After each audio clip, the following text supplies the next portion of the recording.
It's time for Bethune-Cookman Football. Head coach Raymond Woody Jr. and the Bethune-Cookman Wildcats are ready to climb the mountain in the Southwestern Athletic Conference. It's time for today's pregame show, brought to you by your Southeast Toyota dealers. Let's go inside the huddle. Here's the voice of the Wildcats, Mike Torello, on the CatEye Radio Network. Live from a rainy Larry Kelly Field at Daytona Stadium in Daytona Beach, Florida. This afternoon's presentation of Bethune-Cookman University football on CatEye Network Radio and 1380 WELE. The Cap is on the air. Hello and a very warm welcome. My name is Michael Torello. Happy to have your company in the booth for the first time at home this football season. Daryl Latillo will be joining me in the booth to break down all the action. Daryl, it's great to be back at home for the first of 5 games here at Daytona Stadium this season. It's great to play a home game this early in the season. You know, last year we started out on the road, and it was like 3 or 4 games before we got the chance to play in the jungle. But this afternoon we welcome a team from the Southern Conference, the Mercer Bears. The Bethune-Cookman Wildcats enter their first home contest of the season at 0-1 after a 48-3 setback at Raymond James Stadium versus South Florida last week in the first ever meeting between the Wildcats and the Bulls. For the second straight year in the season opener, BCU didn't show much on offense, mustering just 170 total yards and not scoring a touchdown for the first time under head coach Raymond Woody Jr. Transfer quarterback Micah Bowen started the game at quarterback and went 0 for 6 passing through a quarter and a half. Then Cameron Ransom, who had to sit all of last season due to eligibility issues, finally made his maroon and gold debut and immediately sparked the offense, leading the team on a 12-play, 44-yard drive, capped off by a career-long 48-yard field goal by Cade Hector with 22 seconds remaining in the first half. Ransom finished the game with 12 of 19 passing with 122 yards and an interception that was not his fault. Big deflection of the secondary. He was also the team's leading rusher with 25 yards on 8 carries. Luke Sprague came in the fourth quarter and went 5 of 8 for 37 yards. Defensively, preseason All-SWAC second-teamer De'Aris Thomas led the way with 8 tackles, 2 tackles for loss, and a sack.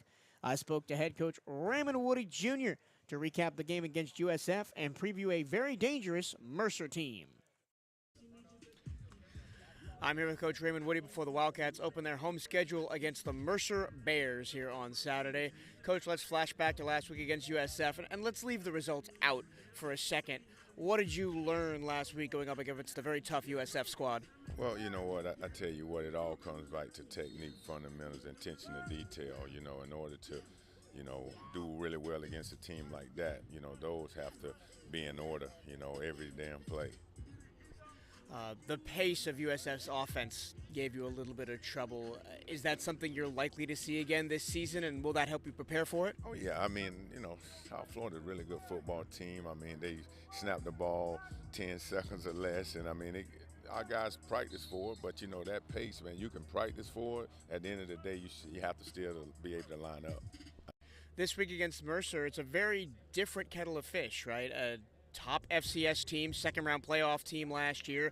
New coaching staff, a ton of new players, but they still look very good in week 1. Yes, I mean, really good football team. They play hard. I mean, they got athletes on both sides of the ball, but what stuck out to me is they play hard every play, and, you know, we got to be ready. Individually, for us, who stood out to you week 1 against USF? Well, you know, I mean, as a team, our defense ran to the ball. I mean, we got tired. Cam, you know, he came in. I mean, obviously he didn't start the game, but he came in and sparked the offense. Cade obviously hit his career-long field goal, you know, so we're excited about him. But, you know, these guys, they understand the task at hand, and they've been getting better each week, but I would say those 3. You ran 3 quarterbacks against USF last week. Is that something we could look forward to going forward, or you're going to stick to maybe 1 or 2 guys? Well, you know, that's what we want. We want to stick with a guy going in that's consistent on every play, basically, to run that offense, to be the leader, you know. And Cam and Michael Barnes, I mean, obviously they just got here. So reps is the key, you know, and then you always got Luke Sprague, you know, who actually has experience. You know, the thing about it is we just got to find a guy that's going to electrify that offense in all cylinders. All right, thank you, Coach. Good luck this week. Thank you. Outside the quarterback numbers, other offensive notables from last week include UNLV transfer running back Courtney Reese carrying the ball 10 times for 18 yards. Returning leading rusher Juvensly Bazul also carried the ball 6 times. The Cats' top receiver last week was Pittsburgh transfer Lorenzo Jenkins, who caught 5 passes for 53 yards, including several leaping grabs along the sideline. And both starting tight ends, Thomas Nance and Marcus Velez, caught 2 passes each. For a team that didn't use the tight ends in the scheme much last year, this could be a change in style for offensive coordinator Joe Gerbino. And once again, hitting on Cade Hector's 48-yard field goal. In addition to it being his career long, it was the longest field goal by a Wildcat since Jesus Cortez in 2005. I caught up with Cade after practice yesterday to talk about his career-long field goal, staying ready on the sideline, and transferring the skills from a childhood on the soccer pitch to the gridiron. What do you use for a recorder? Just super recorder. Check, check, check. 1, 2, 1, 2. Okay. I'm here with Cade Hector before the Wildcats open their home schedule with the Mercer Bears this week. Cade, let's go back to last week against USF. You hit your career-long field goal, 48 yards. Yeah, so it was they were a very good team, and I knew we had 0 points. It was coming to the end of the first half, and I saw an opportunity, and I knew I might only get that one, so I thought I had to take it. And I went out there. They did call a timeout to ice me, but I went out there, and because of the reps we were putting in the whole spring and fall camp, it felt like practice. And next thing you know, I got to watch the ball fly through the upright, so it was good fun. Did you realize that that was a longest field goal by a Wildcat since 2005? I did not know that, actually. I was just happy to put some points on the board for the team, honestly. That's all I was thinking about. I didn't want to go off the field with a goose egg. How do you stay ready on the sidelines as a kicker, special teams player? Because you only get maybe 5 or 6 chances a game to step on the field. It's really all mental. It's really just know that you have that one shot and you got to take it. It's really like on just like sitting there resting the legs. You can't be standing up and moving around the whole time because then you'll just be tired to come the fourth quarter. So it's about like resting, but then when you're on teams on offense, it's about always being ready because they could break away for a 95-yard touchdown. You got to be ready. It could be a pick six. You got to be ready. It could be a kickoff return. You got to be ready. So it's just all about being ready, but like staying cool as well. What are the differences kicking in a big stadium like Raymond James, like we were in last week, and then coming back home to Daytona Stadium and nothing behind the end zones? Honestly, when you're out there, when you're in the mode of kicking a field goal, you don't notice a thing. It's you, the holder, and the post. That's how I feel. Like whether we're playing at Hard Rock last year, Raymond James this year, the Classic, it's just me, the holder, and the post, no matter where we are. You started playing soccer back home in Australia. What are some of the transferable skills that you've taken from soccer now to football? It's all about like just strike the way I strike the ball. But one thing about soccer is that I had 90 minutes. I had 90 minutes to play. If I mess up, then I can redo it. But here, I got 5-6 plays. So it's really all about taking your limited opportunities. Thank you, Kay. Good luck this week. Thank you very much. When we come back on the BCU Football Pregame Show, we'll take a look at how the defense did against USF. Talk to transfer linebacker Tremaine Mejia-Pastor. Look at the Mercer Bears in the opponent report. You're listening to Bethune-Cookman Football Pregame Show on CatEye Network Radio and 1380 WELE. Stay with us. Today's highlight is brought to you by Toyota. At home or on the road, they're never the underdog. Toyota. Let's go places. Get $2,000 in loyalty cash bonus on a new 2024 Toyota Tundra. Offer valid through September 30th, 2024. Offer entitles current Tundra customers to $2,000 loyalty cash bonus on the retail purchase or lease of any new 2024 Tundra gas or hybrid vehicle. Cash may be used only toward down payment or capitalized cost reduction on the new vehicle. See dealer for details. Welcome back to Daytona Stadium in Tampa, where the Bethune-Cookman Wildcats are gearing up to face the Mercer Bears in the 2024 home opener. Last season, the strength of this football team was undeniably the defensive side of the ball. They kept us in a lot of close games, and while the game against USF wasn't close on the scoreboard, several players did stand out. Last season's leading tackler, De'Aris Thomas, led the way with 8 tackles. Caleb Blake, Jeremy Greaves, and Johnny Harris each had 6, with Harris picking up a pass breakup at cornerback. Up front, Ebenezer Debula had the big highlight of the game for the BCU defense, stopping USF on a 4th and goal with a solo tackle to keep the Bulls out of the end zone. While Thomas and Greaves, along with Jefferson LaFontant and Ejike Brown, contributed in both tackles for loss and sacks. I spoke to linebacker Trey Pastor this week to talk about his first game with the Maroon and Gold, what he's looking forward to this week, and his coast-to-coast football journey from California to the world's most famous beach. Do you prefer Trey Pastor or Tremaine? Trey. Yeah. I'm here with Trey Pastor before the Wildcats open their home schedule against the Mercer Bears.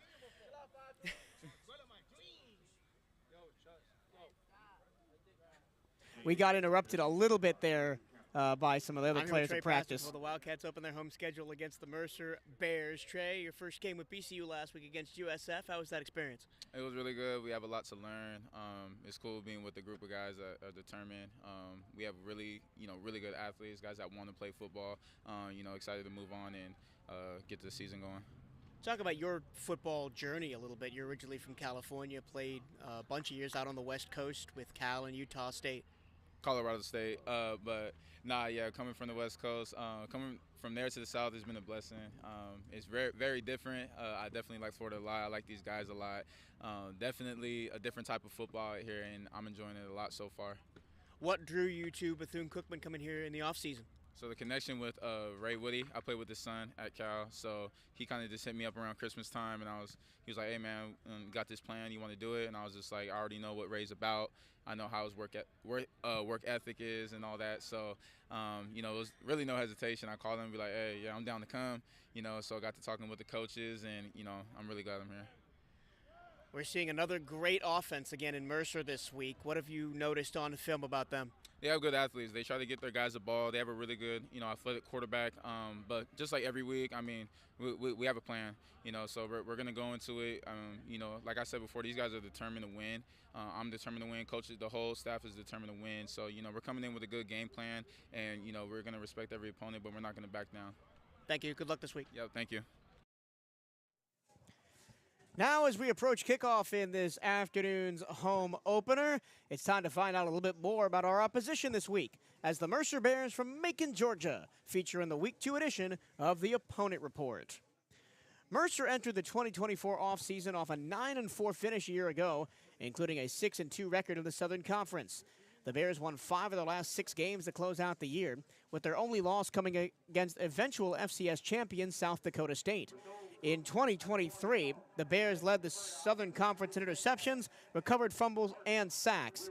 They were picked to finish 4th in the SoCon preseason coaches poll this year. Mercer is under the direction of a new head coach, Mike Jacobs, who comes in with the nation's 6th best winning percentage among active head coaches in Division I and Division II, going 74-17 at Notre Dame College of Ohio and Lenoir-Rhyne. The former Ohio State player was also named the Don Hanson National Coach of the Year in 2018.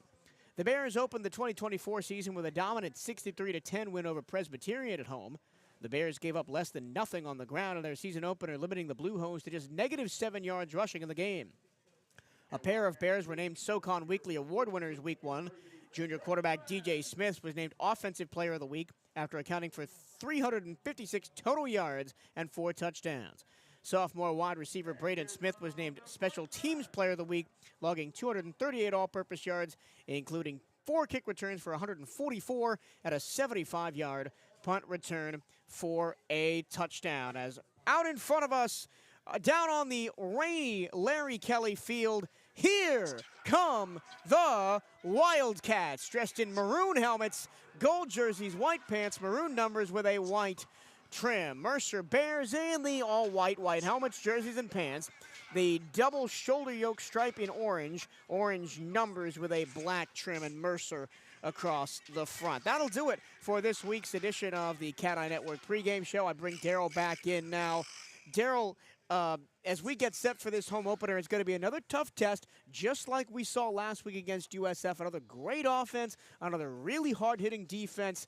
But again, this is a Mercer team with something to prove. New head coach, a lot of new players, so very similar position to us in that regard. It's another piece of the puzzle for Coach Woody. He put together a great schedule this year. We played South Florida last week, one of his former schools. This week we got an FCS opponent, one of the top FCS schools. I think they're ranked number 27 in the nation, one of the better teams across the country. This afternoon, you get to measure yourself against a like opponent in the same capacity as you're not playing a SWAC team, but you're playing a team from the Southern Conference. Good opportunity to see what you got. What do you want to see out of us, specifically on the offensive side of the ball? You were down on the sidelines last week against against USF, and you kind of saw the heads go down a little bit as that game went on as we continued to struggle. I want to see us have some success on offense. You know, you played Michael Bowens at quarterback, then you saw Cam come in and he moved the team. I think right now you want to kind of create an identity.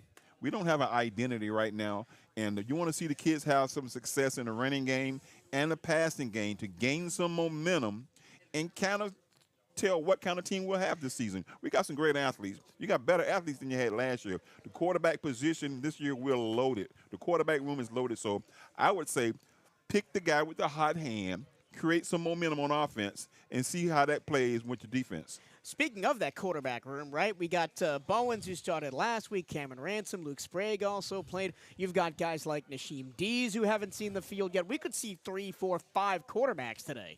You know, Coach Woody, he's the kind of guy, he's just trying to get reps. You know, everybody wants to win the game. You want to play your best, but he's getting reps for his young players. And like I said, we're trying to create an identity. But when we come down to SWAC play, we have a non-conference game next week and the following week. But by that time, you want to know who your gunners are and who your ball players are. So this week, you may see a few kids at quarterback, running back, and receivers. We got some young freshman kids, some local kids, Javon Ross and McCants, and you got Jenkins from Pitt. You got some kids with opportunity to gain some great playing time. Here we go. Wildcats will kick it off from left to right here in this opening quarter. They've got the dynamic return man, Braden Smith, back there, the sophomore hometown kid out of Macon, Georgia, playing for the Bears. Back to return the kick. 3 kick returns for 69 yards and a punt return for 75 yards and a touchdown last week, reigning SoCon Special Teams Player of the Week. Cade Hector has the ball on the tee at the 35-yard line. And in a rainy Daytona Stadium at Larry Kelly Field, kick it! We're underway. It's time to play some football. The kick goes to the 5-yard line, arcing left side, taken by Smith. He's going to arc through and get past everybody. 35-40, and he's dragged down at the 45-yard line. A great return for Mercer. He's a great returner, and he almost broke that thing. One of the last waves up around the 45-yard line pulled him down to the ground. We're going to have to kick that ball away from him. Now the Wildcat defense comes on the field for the first time. That defensive front three, Dallas Corbett, Ebenezer DeBula, Adrian Hall, Educate Brown, is going to have to step up today against a really good rushing attack featuring senior Dwayne McGee from Lenore-Rhine. It'll be DJ Smith in the gun, McGee to his left, 2 receivers left, single right now. Receiver Braden Smith goes in motion left to right and comes back. It's going to be a handoff to McGee, right side, gashing the defense up to the 50-yard line at a 6-yard gain on first down with Educate Brown making the stop. You know, Smith is a great quarterback, and he has some wheels. That time you saw the motion man come back across the formation, and they went against the grain. Mercer showing a little bit of tempo. USF killed us last week with that tempo up in Raymond James. They're ready to snap the ball again from the 50-yard line. Smith takes the snap. He's going to hand the ball off. Going to the right is Dwayne McGee. He gets around the corner, picks up a first down into BCU territory at the 45-yard line. You're going to have to make those initial tackles. If we had a guy right there, Woody missed him, and he scooted to the outside, picked up the first down. Well, that was Thornhill. 2 running plays and 11 yards on the ground for the first 2 plays for Mercer. DJ Smith, who threw for 331 yards and 3 touchdowns last week, hasn't even thrown the ball yet. First and 10 for Mercer from the BCU 45 going right to left. Snap to Smith. He's going to take off and run quarterback draw. Gets a great block and slides down past the 40 to the 39-yard line. No flags fly. Got to be careful. USF was called for one of those late hits last week. You know, every time the quarterback slides, he's giving himself up. You're going to have to pull up because those late hits, man, those things are really, really dangerous to the quarterback and targeting.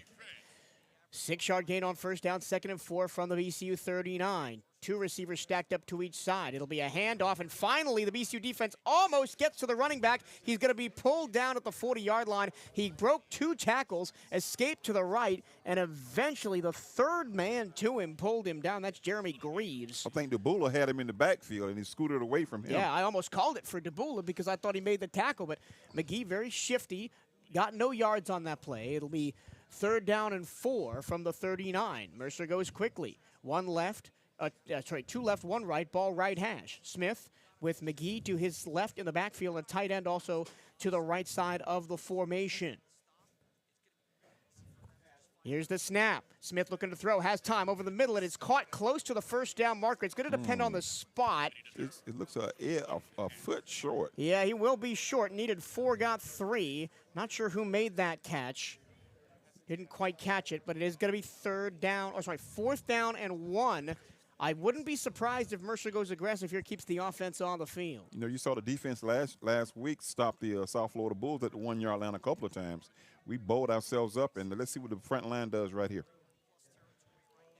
4th down and 1. They move both tight ends from the right-hand side of the line to the left-hand side of the line. Micah Bell, the new running back. He'll get the ball. He makes a jump cut to the backfield, and he's wrestled down for no gain on the play. Correction, that's Tyrell Cord who took the carry. It doesn't matter because it's BCU football. You know, the defense that time stood tough. You know, we got low, and we hit those gaps, caused him try to bounce that thing to the outside, and we gathered him in for the tackle. That defensive front 7, we lauded them all year long last year. They stepped up that one time last year, and now early in this one, they get a stop on 4th down. Strength of the team is the defensive front 4. Here comes Cam Ransom out at quarterback. It is going to be Cam Ransom at QB. All the talk is over. It's Ransom's team to lose now, as he will set up the BCU offense at their own 36-yard line, going left to right.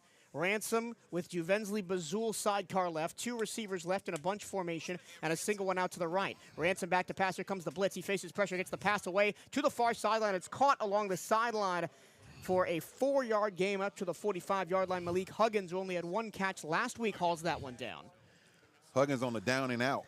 Tiptoed, got his feet in bounds, got 5 yards. 2nd and 6 from the 40 after the 4-yard pickup. Nice job by Ransom to stand in the pocket and make that long throw across his body. He takes the snap. He fakes the handoff, rolls to his right, immediately under pressure, throws it across the middle. It's caught. Breaking a tackle and picking up a 1st down is Lorenzo Jenkins, all the way up to midfield and a little bit more. You know, Jenkins is a hot guy right now. He had 6 receptions for 65 yards last week. Cats moving the football.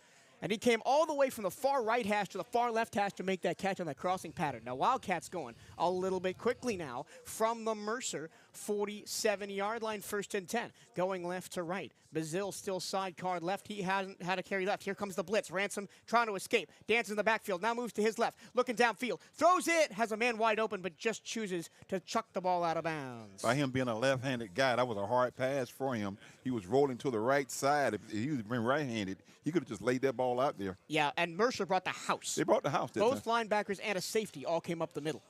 And the big question for this offense, right, all offseason was the offensive line. Yeah. We'll see how they get on today against a really tough defensive front led by Jordan Swain and Braden Manley, and the 2 linebackers for Mercer, we'll talk about them later tonight, are both fantastic. 2nd and 10 from the 47-yard line of Mercer. Ransom takes the snap. Play action. He'll roll to his left. He's going to be hit as he throws and launches the ball way down the left-hand sideline. It's caught at the 35 and getting out of bounds near the 20-yard line for a massive 1st down is Malik Huggins again. Yeah, Huggins again ran a great route, found the open spot behind the cornerback and kind of settled in there. Cam just laid it in there to him. Cam's running for his life in the backfield, but he's making the throws. Wildcats go quickly. 1st and 10 at the 20. Jet sweep, and it's going to be Huggins slips the tackle in the backfield, runs all the way back to the 25, and he's going to be run down for a loss of 4, maybe more. Correction, that was Juvensley Bazul, who went on the wide receiver, quote-unquote, sweep. And they're going to lose 4 yards back to the 24-yard line. I think they were prepared for that. They were blitzing on the outside, thinking he was going to roll, and he ran right into the strength of the defense that time. Teams with speed like this, it's so hard to run sweeps and lateral motion. You got to run it up the middle and at their faces if they're going to blitz like that. 2nd down and 14. Ransom takes the snap, has to move in the pocket to his left, has time. Run it. A lot of time to the 30, to the sideline, floats into the end zone, one-on-one coverage, and playing defense, I believe was Josteen Clark. No, check that. That was Omari Stewart, who is in the game. Thought he might have been injured, but he is in the game. But he had to play defense because that was a big floater up. There is a flag down behind the play, looks like in the vicinity of holding, so this could be more yards lost for the Wildcats. Wow. And you could tell that the interior defensive lineman for Mercer, They were coming. yeah, I believe it was Chris Hill on that last play. and he put his hand up like he was being held. So it's going to be second again? Second again. They'll spot the ball at the 24-yard line. So they haven't moved the ball.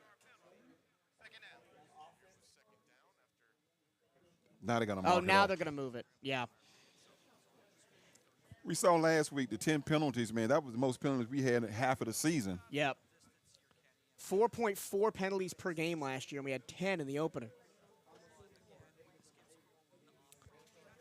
But if anything, if there's something that Coach Woody can correct, it's that. It's going to be second at a country mile. They got to get to the 20-yard line. The ball's on the 35. Opportunity for Cam right Correction, here. they got to get to the 10-yard line. Ransom, quarterback draw. Tries to get away, but is just run down back to the line of scrimmage at the 34. No gain on the play, 3rd and a mile.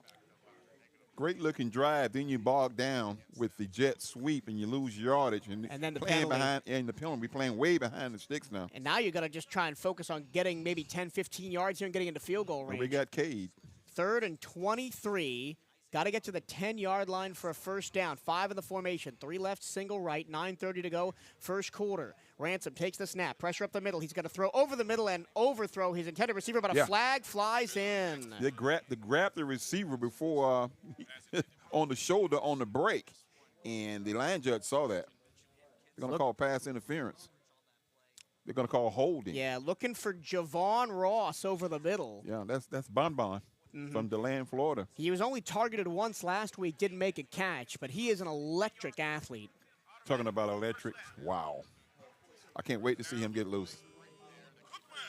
And that'll give BCU an automatic first down on the defensive penalty, and that's one of the things that they could have taken advantage of last week, because USF wasn't great with the penalty department either. So it'll be first down and 10 for the Wildcats after they had 3rd and 24. Dodged the bullet there. Dodged the bullet. Dodged the bullet there. Wildcats at their own 24-yard line. So back where they started. Ransom hands the ball off up the middle. Courtney Reese trying to worm his way through. He'll get 3 up to the 22-yard line.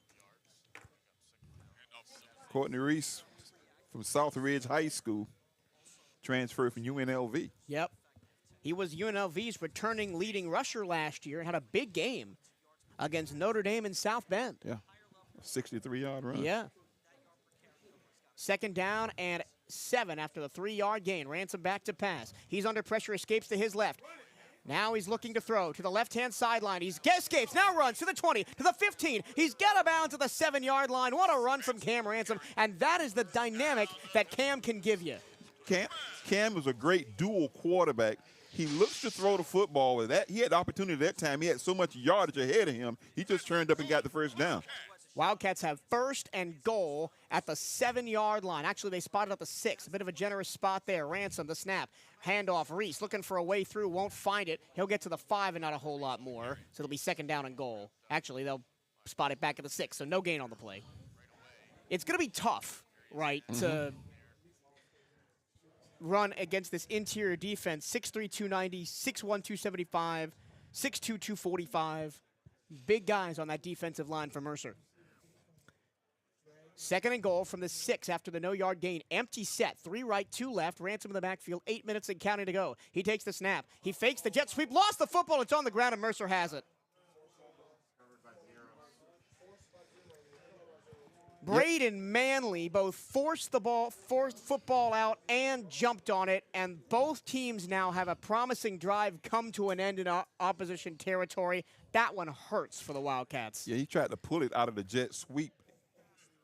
And I don't know what happened there, but ball hit the ground.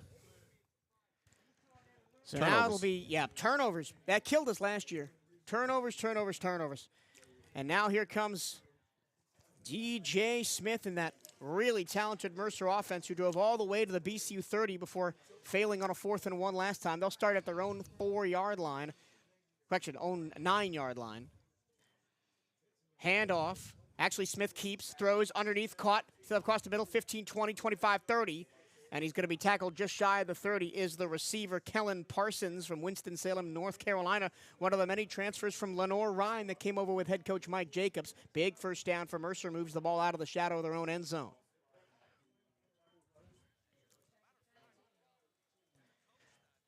from the 28-yard line now. Mercer going right to left, 7:27 to go. Snap to Smith. He'll hand the ball off. Big hole up the middle. Jump cut by Dwayne McGee. He'll fall forward for a gain of about 5 and get up to the 34-yard line. He's a shifty guy, man. Quick to the hole.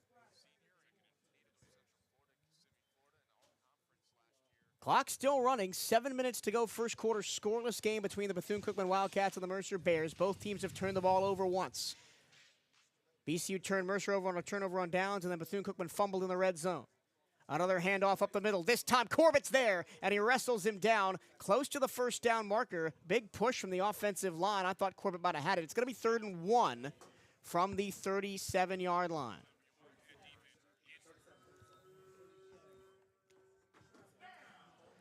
Wildcats need a hole again here on short yardage. Look for DJ to keep the ball on this one. Yeah, we haven't really seen him run that much, but he is an electric rusher. Lots of pre-snap movement, one tight end each side, lots of movement on the defensive end as they try to match up. They snap the ball, jump cut to the backfield by McGee. He falls forward close to the first down. We'll see if they give it to him. Looks they like gave he it just to got him. it. Barely, and there's a Wildcat slow to get up behind the play. Who's that, 8? No, it's 6? It's De'Aris Oh, Thomas. my God. Oh, no.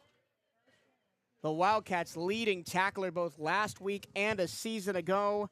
Down behind the play. He immediately called for attention from the sidelines, and that is a big loss for Bethune-Cookman. Let's just hope it's a stinger or something like that, because this kid is up for the HBCU Player of the Year. Yeah, we'll take a break, and when we come back, it's Bethune-Cookman nothing, Mercer nothing. This is Bethune-Cookman University football on the CatEye Network Radio and 1380 WELE.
Back at Daytona Stadium, it's the Mercer Bears and the Bethune-Cookman Wildcats 0-0, 6:06 to go. 1st and 10 for Mercer, going right to left at the Bethune-Cookman 45-yard line. Back to pass, DJ, long throw across his body to the left-hand side, and it's incomplete. The ball hit the ground. It was going for Kendall Harris.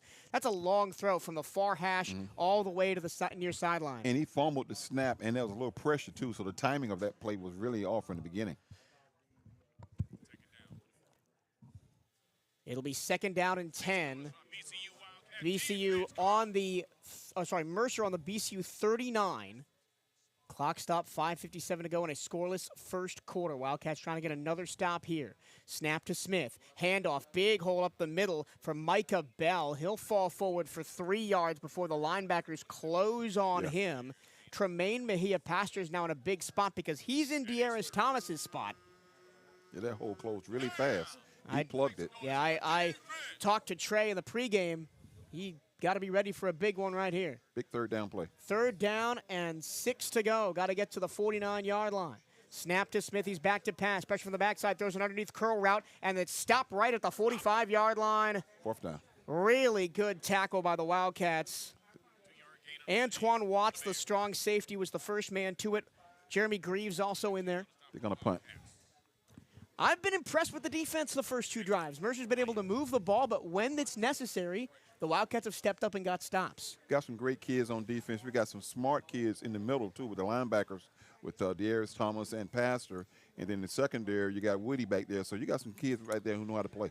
Punting for Mercer's John McConnell, the redshirt junior out of Morgantown, West Virginia. Returning for Bethune-Cookman is Malik Huggins. He's at his own 10-yard line. Punting from the 30. The punt is a boomer, and we've got a whistles and a stoppage of play. That was a good punt, too. I think it's a legal procedure against Mercer. They're going to back Mercer up.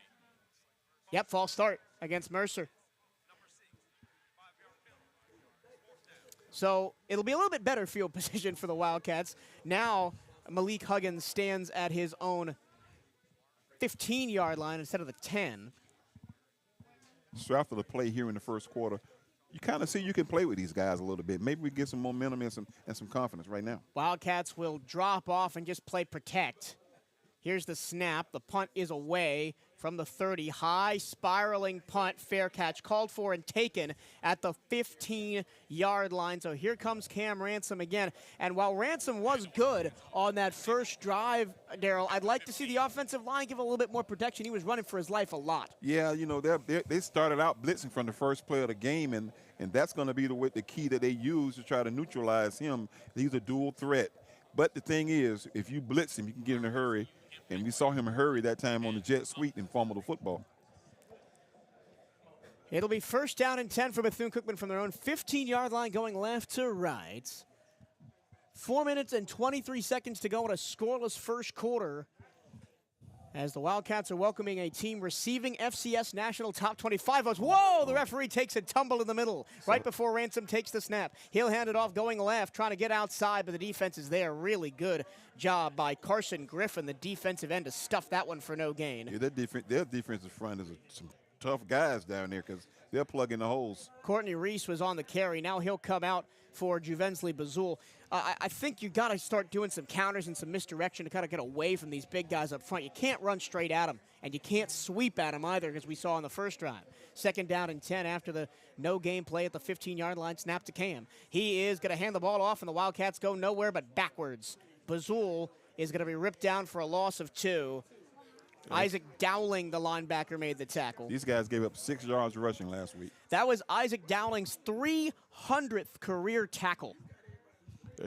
He's a monster down there. He is 3rd on the all-time Mercer tackles list, and it's going to set up 3rd down and 12 from the 13-yard line. They're still in a pretty conservative package here, Bethune-Cookman. Tight end left, 2 receivers left, single right, ball on the left hash. You might want to swing a bike out of the backfield and hit him.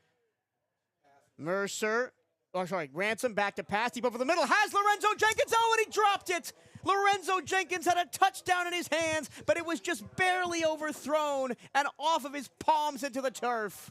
Yeah, Cam stood in that pocket. You know, the rush was there, threw it downfield, and here's what you do as a wide receiver. You never let the ball pass your face. You know, the ball passed his face, and he tried to catch it ahead of him. You put your hands out in front of the football. You catch the football here or in your face. You never let it pass your face. You can't see it. Another big what-if moment for the Wildcats. We've had 2 of them so far in this first quarter. The fumble in the red zone, and now a dropped, wide-open touchdown pass.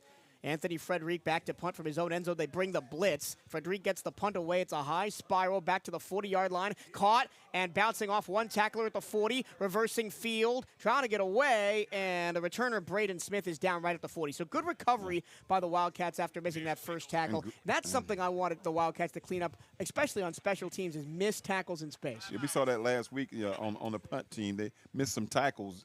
But today, Frederick kicked that thing 42 yards and great defensive play. Timeout is on the field, but we'll keep it right here. You can take the pizza out of New York, but you can't take the New York out of the pizza. Stop by Sergio's and experience the flavors for yourself. Our recipe for success is simple. A generous dose of love paired with the freshest, highest quality ingredients. This combination is what makes each dish truly exceptional. Our approach includes a blend of traditional recipes from the old country with a modern flair that creates a wide variety of great tasting dishes, which range from gourmet peaches, soups, pastas, and entrees. Come visit us in the Publix Shopping Center on Bevel and Clyde Morris, or visit our website and order online with Slice and Uber Eats. Bring your college ID and get 10% off your orders. Let's go Wildcats. Thank you to Sergio's Pizza Kitchen, a proud supporter of Bethune-Cookman Football and the CatEye Network. We've got 2:58 to go in this first quarter, Daryl, and the Wildcats have looked competitive out there. Yeah, Mike, let me ask you a question. You do baseball. Cam threw that ball down the field. You think it was like a slider because he was left-handed? You think that ball kind of curved on him a little? I don't think so. I think it was a combination of he overthrew it. I think he saw the guy wide open down the field, completely busted coverage. He overthrew him a little bit thinking, oh, I've got a touchdown here. And Lorenzo Jenkins, as you say, kind of misplayed it, let the ball run a little bit too far, didn't run under it, didn't ran to where the ball was going to be, ran to where he thought he could catch the ball. But again, the Wildcats with two big misses in this first quarter. The fumble in the red zone by Cam Ransom as the Wildcats were setting up to go for it. I think it was a 2nd and goal. They had plenty of time to work with. And then that one, Lorenzo Jenkins free behind the defense. He had 3-4 steps on the safety, and he just dropped a wide open pass. And I think at 2 minutes to go here in the first quarter, and you got all the heralded team coming in that was in the playoffs, you kind of see you could play football with these guys. The defense has to stand tall right here trying to flip the field. It'll be Mercer ball again at the BCU 40-yard line. Ball spotted right hash. 2:58 to go, first quarter in a scoreless ball game. DJ Smith is the quarterback. Running back, sidecar right is Dwayne McGee. One receiver and the tight end to the right. One receiver all the way out to the left. Wildcats play press man coverage. Fake the handoff. Pressure in Smith's face. He swings it over the middle, and it's incomplete. Overthrew his intended receiver, who was Kendall Harris, coming across the middle of the field. We talk so much about Raymond Woody III. He actually orchestrated the secondary that time and set each guy up for that formation. Yeah, and off a game last week where it's tough to call anybody out for an individual performance, but I wanted to see more from Woody, and he started very well this afternoon to the secondary. 2nd and 10 from the Mercer 40. Bunch formation left, single right. Smith takes the snap under pressure. He's going to go down, and he's going to throw the ball away right before his knee hit the turf. What a rush from the right-hand sideline. Can't see his number. I'm not even sure who that was that came off the edge. Oh, Caleb Blake, the nickelback. Dallas Corbett was also in there on the pressure. That's Caleb Blake. So now 3rd and 10. Big play here. 2:45 to go first quarter. The Wildcats potentially a chance to get this they're going to back. mark him down there. They're going to say his knee hit. Oh, they say his knee hit the ground, so it is a sack for Caleb Blake. Oh, intentional grounding. My apologies. Thank you. Thank you. It's hard to hear the referees up here in this press box. We don't have a referee feed in my ears like we did last week. Well, we at got a great James. guy from Mercer behind us. So they're helping us out. So intentional grounding sets the ball all the way back at the 30-yard line. 3rd down and a mile. Smith, pressure up the middle. He's going to escape and run out to the 30. 35, jump cut in the middle, and he's going to be down to the 40, the original line of scrimmage. So a gain of 10, and it's going to be 4th down and 10. Before the series started, I said we want to see the defense continue to stand tall and try to flip this field and create some momentum. 3 and out again.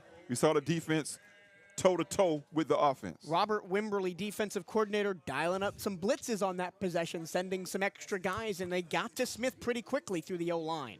It's going to be John McConnell to punt again. He's back at his own 25. Malik Huggins is at the 15-yard line. McConnell, who had a great punt last time, gets another one away. High end-over-end kick, sending him back to the 10. He's going to field it, get away from 1, and then he slips, still stays on his feet at the 10-yard line, and is down at the 14. Actually, 13 is where they'll spot it. So gained 3 yards from where he would have had the fair catch, but he did a lot of dancing to not get very far. I like what I've seen so far, even though, we're at the 14-yard line. Where they're marking it? Yeah, marking it at the 14-yard line. Yeah, 14-yard line. Again, the Wildcats have proven they're just one big pass play or one big broken play away from a big gain. Remember on that drive where they fumbled inside the 5, Cam Ransom had a 30-yard scamper to set them up in that position. So we'll see. Ransom is going to set up under center here. Now he'll move back after giving instructions to his offensive line. No score, 1:52 to go in the first quarter. Wildcats 1st and 10 from their own 14-yard line. Ransom takes the snap, hands the ball off. Looking for a lane up the middle is Courtney Reese, and he get back to the line of scrimmage and not a whole lot more. They'll give him 1. That's a bit generous in my opinion, but the Mercer Bears defense right there. Ken Stanley, Isaac Dowling, Arias Nash all in there. Carson Griffin as well. Actually, no, they moved it back to the 14, so no gain on the play, 2nd and 10. Running up the middle has not been good for the Wildcats yet so far today. 3 receivers right, single left, and a lot of movement before the snap. It's a free play. Ransom going long, left-hand sideline, it's picked off, but it doesn't matter. They blew the whistle. And Cam Ransom took a big shot, and he is slow to get up. He is now up. And there's an offensive lineman, David Putazzi, who's in for the injured Christopher McAlpin today, puts his hands up and goes, what are we doing? Are they going to call it against us? I'm not sure. Well, if it's an offensive penalty, I'm not sure why they let the play go on that long. We'll see. Here's the white hat. It is offsides on the defense. So it was intercepted, but again, it doesn't matter. It was a free play. And I don't blame Cam on the free play for taking the shot. Could have got pass interference over there. Yeah, could have got pass interference. Could have been a drop pass. Could have gotten a big gain out of it. So who knows? So it'll be 2nd down and 5 from the 24-yard line. Got to get near the 30 for a got to get near the 25 for a first down. I can't do math. We're at the 19-yard line. We got to get to the 25 for a first down. You're good. You're 2nd and 5. 3 by 1. The receivers are still there for Ransom, who takes the snap, hands the ball off. Now there's a little bit of a hole for Reese. He's ripped backwards after a gain of only 1, though. They gave him 2. Mercer's big uglies up front.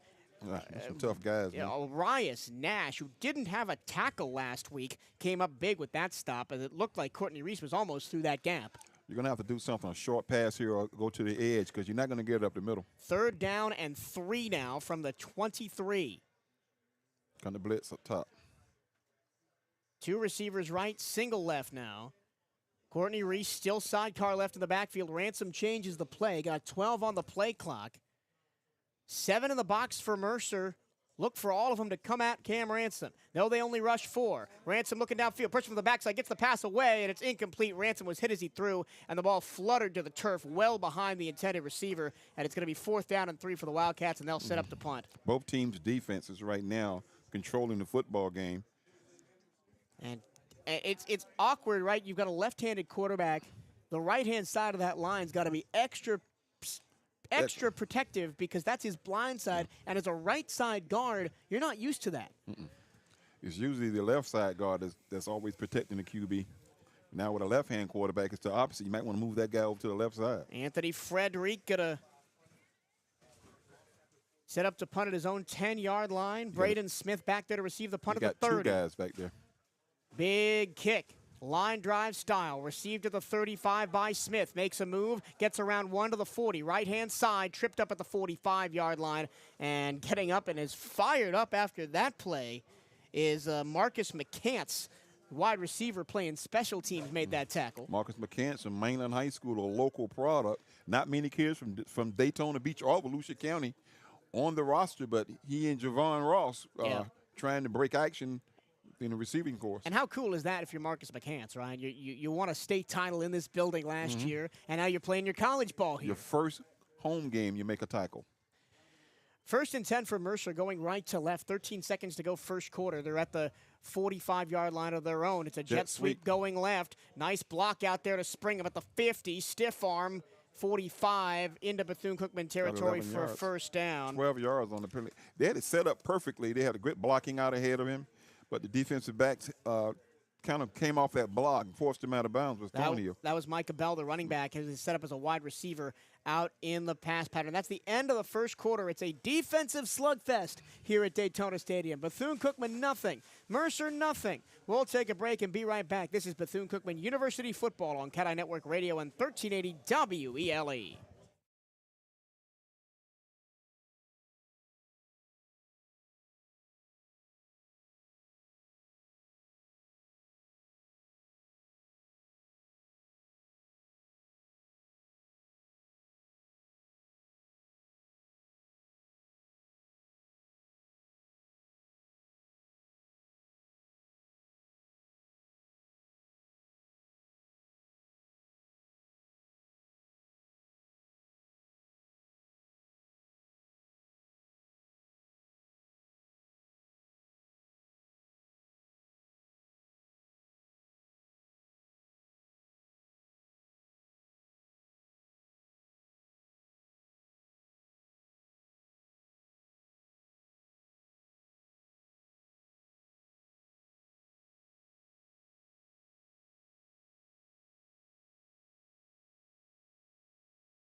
Start of the second quarter here at Daytona Stadium. It's the Bethune-Cookman Wildcats nothing. The Mercer Bears nothing. It'll be 1st and 10 for Mercer, barely into BCU territory at the 43-yard line, now going left to right in the all-white trimmed in orange. DJ Smith, the quarterback, takes the snap, delayed handoff up the middle for Dwayne McGee. He escapes, gets past 3, 4, 5 tacklers. He's still going, still being pushed past the 30, down to the 25-yard line. That is something you got to clean up if you're BCU. We got a late personal foul going to be called on the Bears.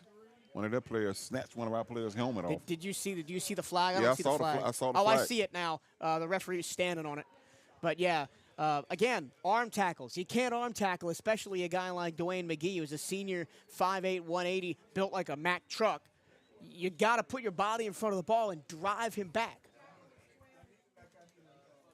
The referees are still talking about it, but again, the same issues as we saw last week compounded.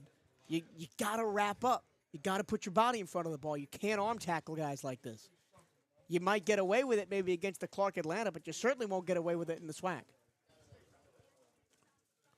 Dead ball. So we'll see what the referee says. Unnecessary roughness on the Mercer Bears.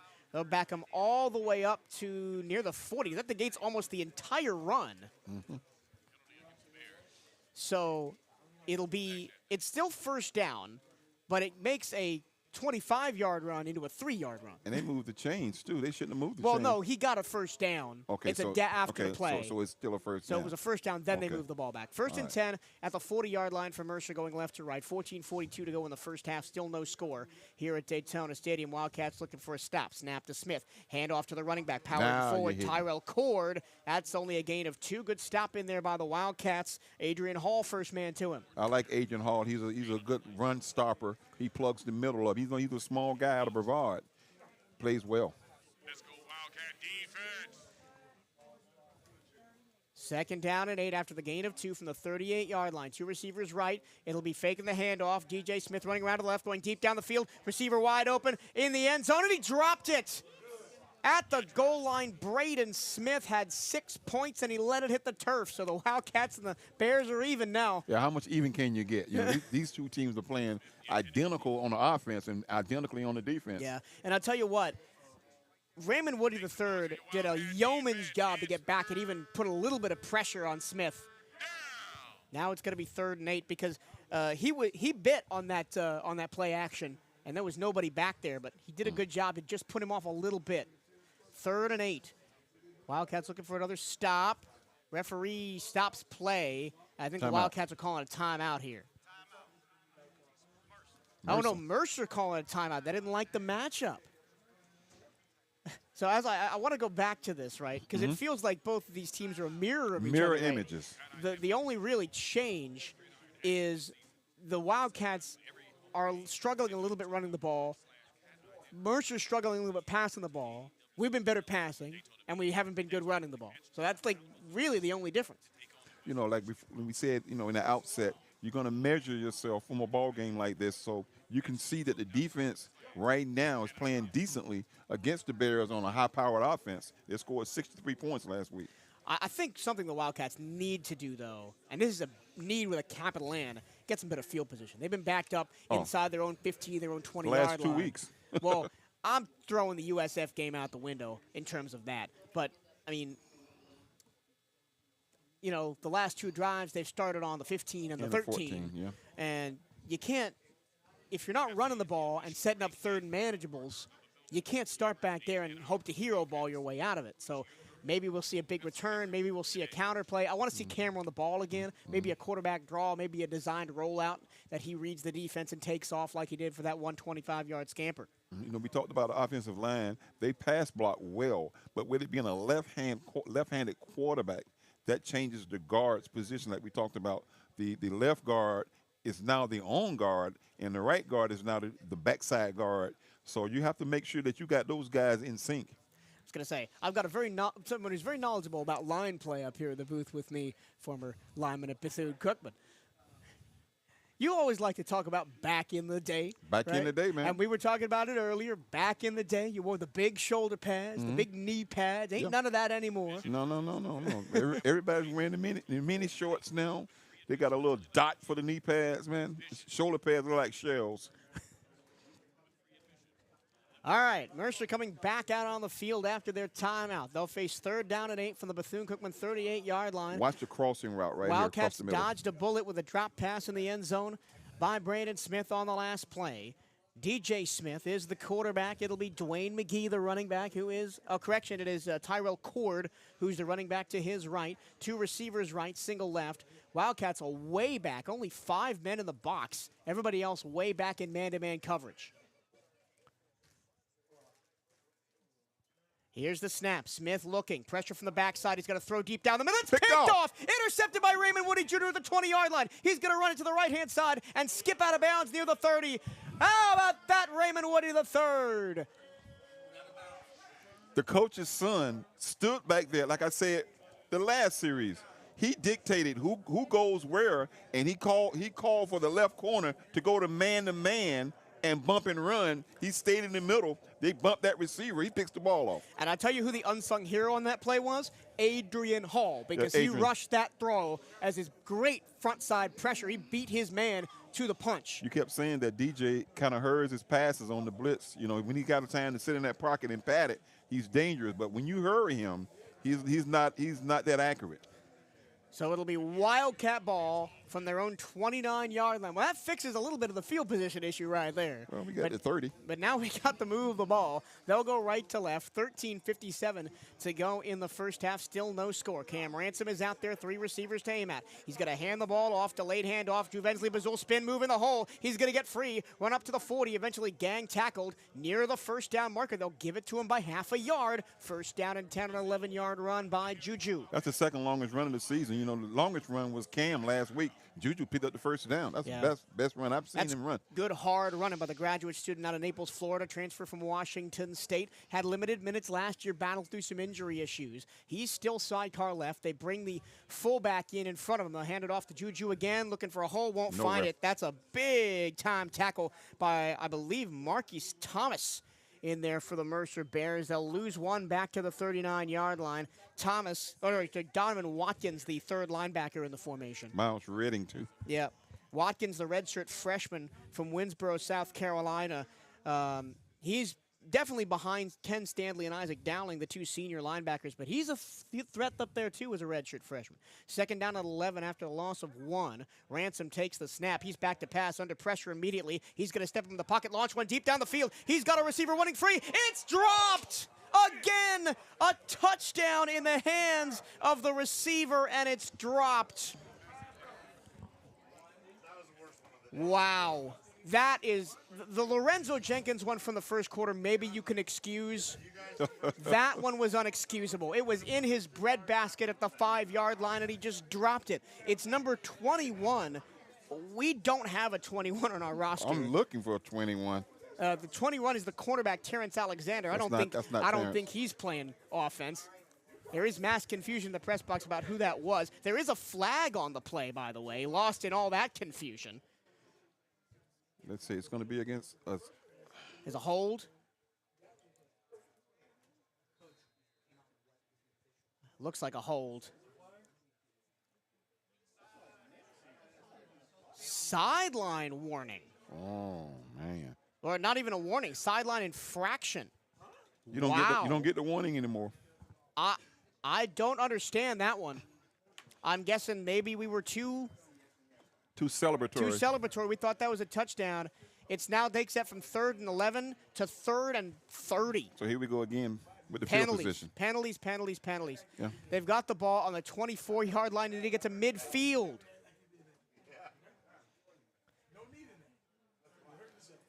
Mercer's getting set to blitz. Marcus Velez into tight end.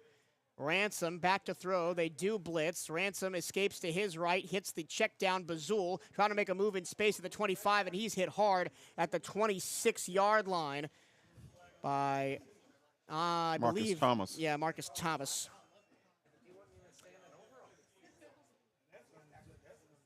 They got a flag on that play. Sideline warning, huh? That's the first one I've seen of those in the couple years I've been doing this gig. Is that a penalty or is that the color of the No, logo? that's a penalty flag.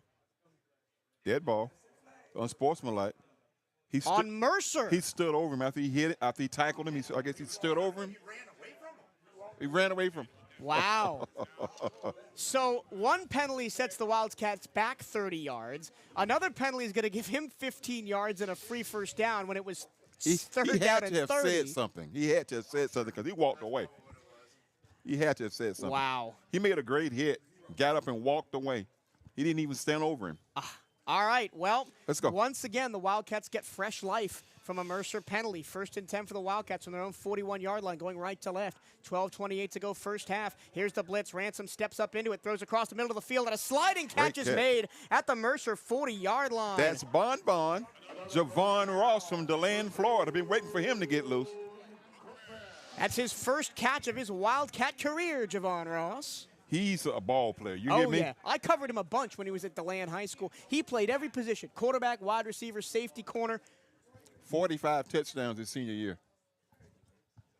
Now it's a big first down for the Wildcats from the 41-yard line of Mercer. Still going right to left. Just under 12 minutes to go first half.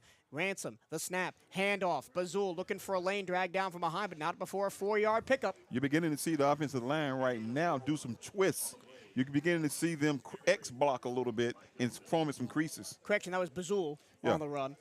They have very similar body types, and they're both small. The television numbers on the BC uniforms are on the shoulders, not the sleeves, so it's hard to tell. The guard and the tackle are X-blocking. 2nd down and 6, 2 right, single left. Snap to Ransom. Fakes the handoff. He's got pressure in his face immediately. He's going to be ripped down all the way back at the 45-yard line for a 7-yard loss. He should have thrown that ball away. He should have thrown it out of bounds, even though they went misdirection. Everybody went one way. He rolled to the weak side looking for Jenkins, and he's going to lose, what, 3 yards? 7. Remember, the first down was a gain of 4. So it's actually a loss of 8. No, he's looking for Justine Clark. Yep. That was Isaac Dowling who made the tackle for loss, and now 3rd down and 14, excuse me. 10:45 and counting to go first half. Wildcats looking maybe just to get in field goal range here. Mercer set up for a blitz. They only rush 4. Ransom back to pass. Flag flies. It's going to be holding. Ransom's pass is deflected at the line of scrimmage and incomplete. So the Wildcats will be backed up more yards. This is a very sloppy game from both sides. Going to be a holding call on the offense. Yeah, that right side of the offensive line, Travaris Hammond and David Patazzi have had their hands full. They're going to decline this. And I don't think we are not in field goal range. We're at the 45-yard line. So it's going to be a punt for Anthony Frederick to try and pin the Bears deep. So maybe we can flip the field now. Another big what if, though, in this first half. You're right. 2 drop touchdown passes for the Wildcats. 1 for the Bears. Frederick got a punt from near midfield at the BCU 45-yard line. Just don't kick it in the end zone. He gets the punt away. It's a reverse spiral that's going to get out of bounds at the 15-yard line, so it'll back Mercer up to their own 15. 10:26 to go in the first half. Nike is the official outfitter of the Bethune-Cookman Wildcats. Gear up on the newest BCU Nike gear at nike.com/Bethune-Cookman Wildcats. And make sure you are representing Bethune-Cookman athletics to the fullest.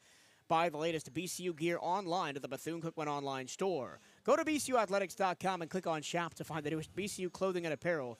That's bcuathletics.com and click on shop. First down and 10 for Mercer from their own 15-yard line going left to right. First 5-wide formation we've seen today from the Bears as DJ Smith is alone in the backfield. 4-down lineman for Bethune-Cookman. Smith going to take the quarterback draw and run around to the right. He gets to the second level at the 20, and he's finally stopped at the 23-yard line. So 28-yard line, excuse me, an 8-yard pickup on first down. Again, my math fails me. They're being conservative down here. They went 5 wide and quarterback keeper. Well, that's not a bad play if your quarterback can run. I'm surprised the Wildcats haven't done something like that. Now they'll go back into a more traditional formation with a tight end in on the right-hand side. Single receiver left, 2 to the right. Smith takes the snap, hands the ball off, shimmy in the backfield, and a trip by Dwayne McGee. He had a wide open hole. He still got the first down up to the 27-yard line. And again, Mercer has been successful running the football. So I don't see them going away from this. And if I'm Mercer and I'm head coach Mike Jacobs, I just want to run out the rest of this first quarter clock and get a score right before the end to kind of break the Wildcats' will here. 9.5 to go in the first half.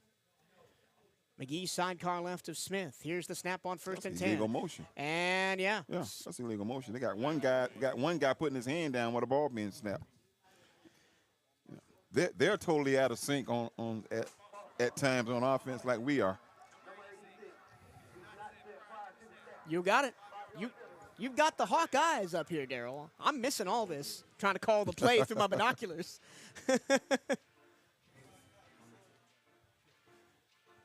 So now it's going to be first down and 15. They move the ball back all the way to the 22-yard line.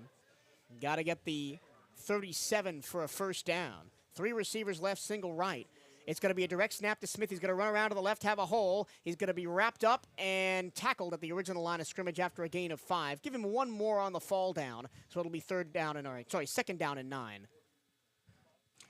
The more we play, the more we see that we can play. I know that doesn't make sense. Oh, it makes sense to me.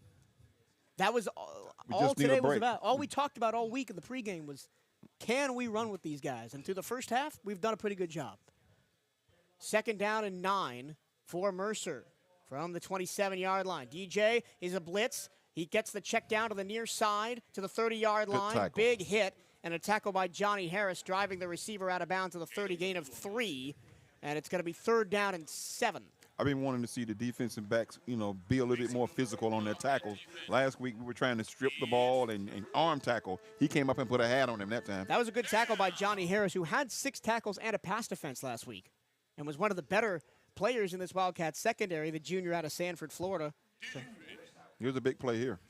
third down and 7 from the 30. Got to get to the 37. Mercer going left to right. 7:57 to go. Here's the snap, 4-man rush. Smith swings it across the middle. It's caught near a first down. Big hit. It's going to be close. It's right at the marker. You got it. Right at the marker. That's how you run a route. Yeah, Tyrell Cord, the running back, actually made that catch on a little bit of a wheel up to the middle of the field. And he got his bell rung, too. Yeah. He's coming out. Yep, first and 10 for Mercer. And they've got a really good stable of backs, 4 of them.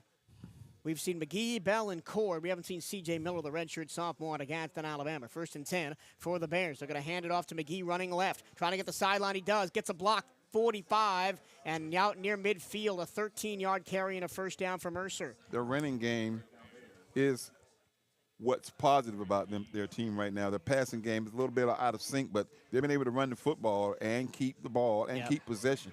Dallas Corbett comes back in for the Wildcats along with Ebenezer DeBula on that defensive line, rotating out with a couple of other players. First and 10 from the 47-yard line of their own. In motion left to right is Parker Wobel. It'll be a handoff to McGee. He'll get off tackle left-hand side, get 2 yards right to the midfield stripe, 2nd and 8. See some misdirection stuff right now trying to get us out of position. We fake the jet sweep, and it's almost like a cross buck in the backfield. Pastor's coming out. Yeah, Trey Pastor is coming out. There's not really anybody behind him. I don't see Dearest anywhere. We're going to try and get an update on Dearest Thomas. Here's the snap. Smith to throw. Lobs it down the field wide open to the 30-yard line. 20, 15, 10, 5. Touchdown Bears. Wheel route perfection for Braden Smith. His 2nd touchdown of the season. It's a 50-yard strike, and Mercer takes the lead. It was kind of only a matter of time when we kept shooting ourselves in the foot on offense. Yeah, DJ rolled to the right side. Wheel route back to the backside, wide open. On to kick the extra point is Reese Griffith. Griffith, before this snap, needs 5 more consecutive extra points to tie the program high of 51 straight extra points. This one is good, and the Bears finally are on the board. A 50-yard touchdown pass from DJ Smith to Braden Smith, the 2 players that were all SoCon last season. It means with 6:16 to go, it's the Mercer Bears 7, the Bethune-Cookman Wildcats nothing. BCU on the ball when we come back. This is Bethune-Cookman University football on the CatEye Network Radio and 1380 WELE.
Back at Daytona Stadium, 6 minutes, 16 seconds to go in the first half.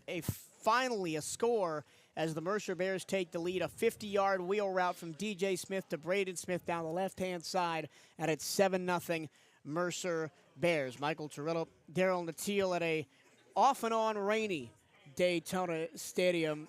And the dam kind of felt like it burst there. We've been kind of holding them off, fourth down stops, interceptions, and finally there was a busted coverage that we couldn't recover from. We had a couple of busted coverages, and this is the third one.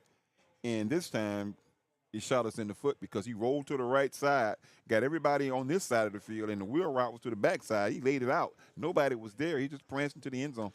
Now, I want to see the Wildcats run something very similar to that, right? Because we've got the athletes. Because I called that on the third down here. I said, get a guy out of the backfield on the wheel route, and we didn't run it. I just think that their defense is not giving our offense enough time to set up something like that. You got D's back deep. Darnell Dees and Juju Bazul are back deep to return the Reese Griffith kickoff. He'll hit this one from the 35-yard line.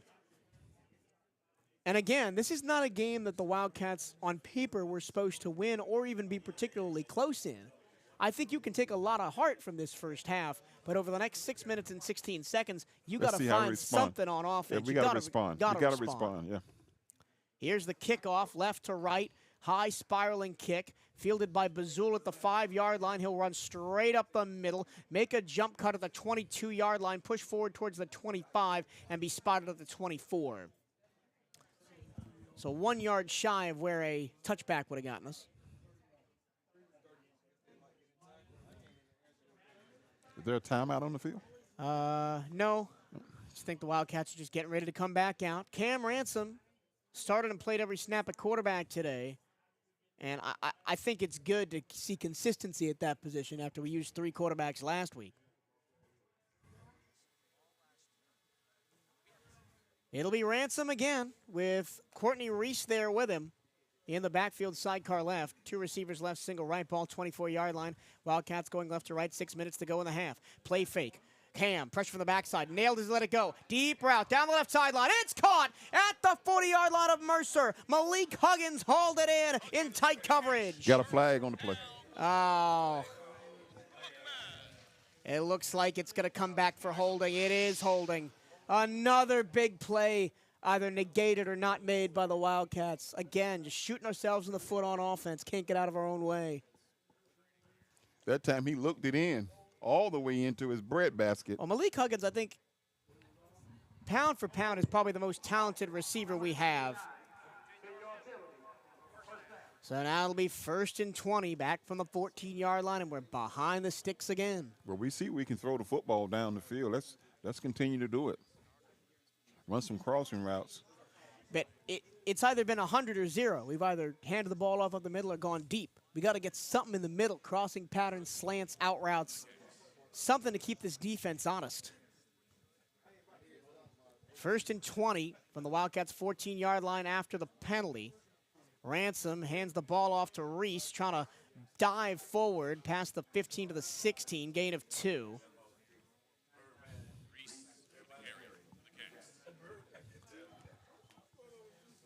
And the running game hasn't looked bad. It just hasn't been gashing the Bears like the Bears have been doing to us. It hasn't had a rhythm. We had a couple with 12-yard runs. The other one's been 1 and 2 yards. 2nd down and 18. Play action. Ransom moves in the pocket to his left. To the left-hand side, he'll scamper out of bounds. They'll give him the 17-yard line, gain of 1. Nope, they'll move it back. The near and far hash mark officials had it differently. So no gain on the play. Pressure from the backside forced Can to escape the pocket. It's 3rd down and 14. Sorry, 3rd down and 16.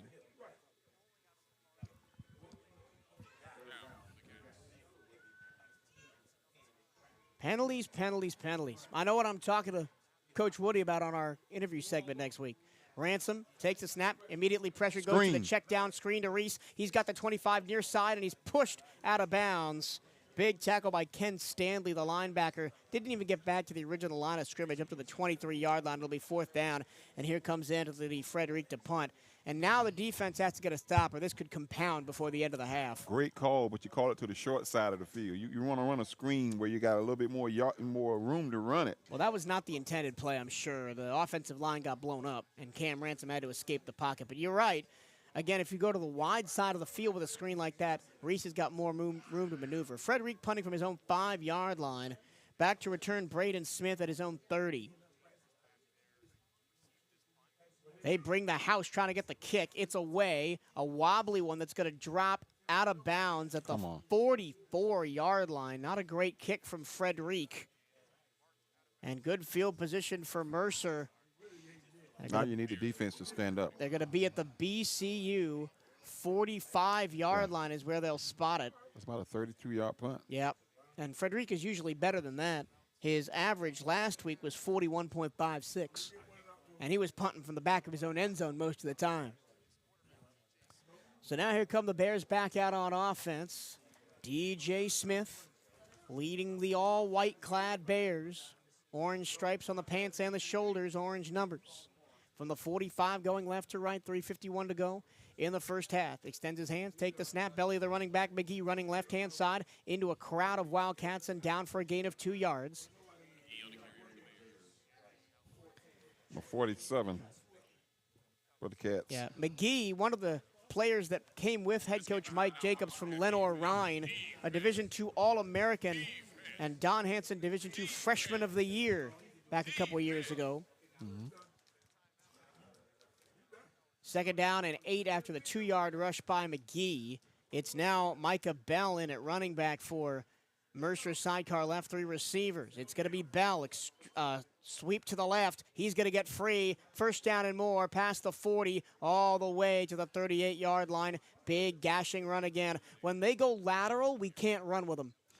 Nobody came up to force that thing to the inside. Sweep action, right? We've been killed by that in this first half. And that wasn't even really a sweep. The running back just took it and ran laterally with it instead of up the middle, and we had no answer for it. A big gain. So now 1st and 10 for Mercer at the BCU 38. They flipped the field, started at the 45 of their own. And they're slowing it down now, running this time off the clock. 2:56 to go first half. Just a big drive right here. You don't go down by 2 scores. 1 play away from the 2-minute warning. Micah Bell still in the backfield. Now it's an I formation behind DJ Smith. Only 1 receiver each side now. Parsons goes in motion left to right. He's going to take the jet sweep, turn upfield to the 30-yard line near the 1st down. Still fighting through gold jerseys. He's going to get 9 yards off the jet sweep. They found something on that side of the field. Yeah, and they're going to go back to it until we can prove we can stop it. I think it's the line. I think this is the way they're lining up. You got a double slot to that side. Okay, they're coming this way now, and the defensive backs are running off with the receiver. There's nobody there. 2nd and 1 from the 30 of BCU. Wildcats show pressure.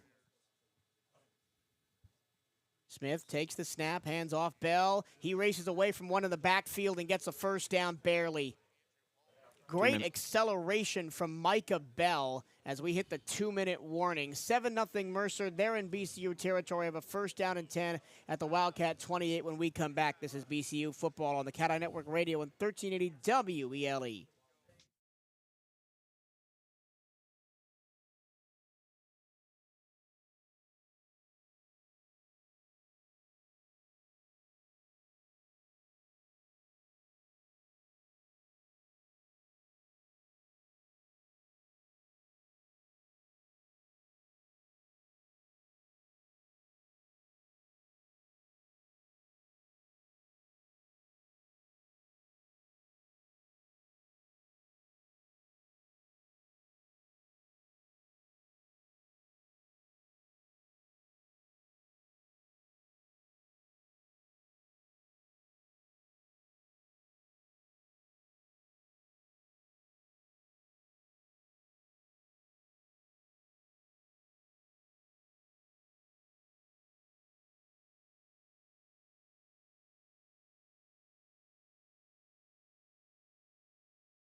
Inside the last 2 minutes of the first half here at Daytona Stadium, it's the Mercer Bears 7, the Bethune-Cookman Wildcats nothing. Bears have a 1st and 10 inside Wildcat territory at the 28-yard line. They go left to right, back out onto the field after the timeout. The marching Wildcats getting ready for their halftime performance.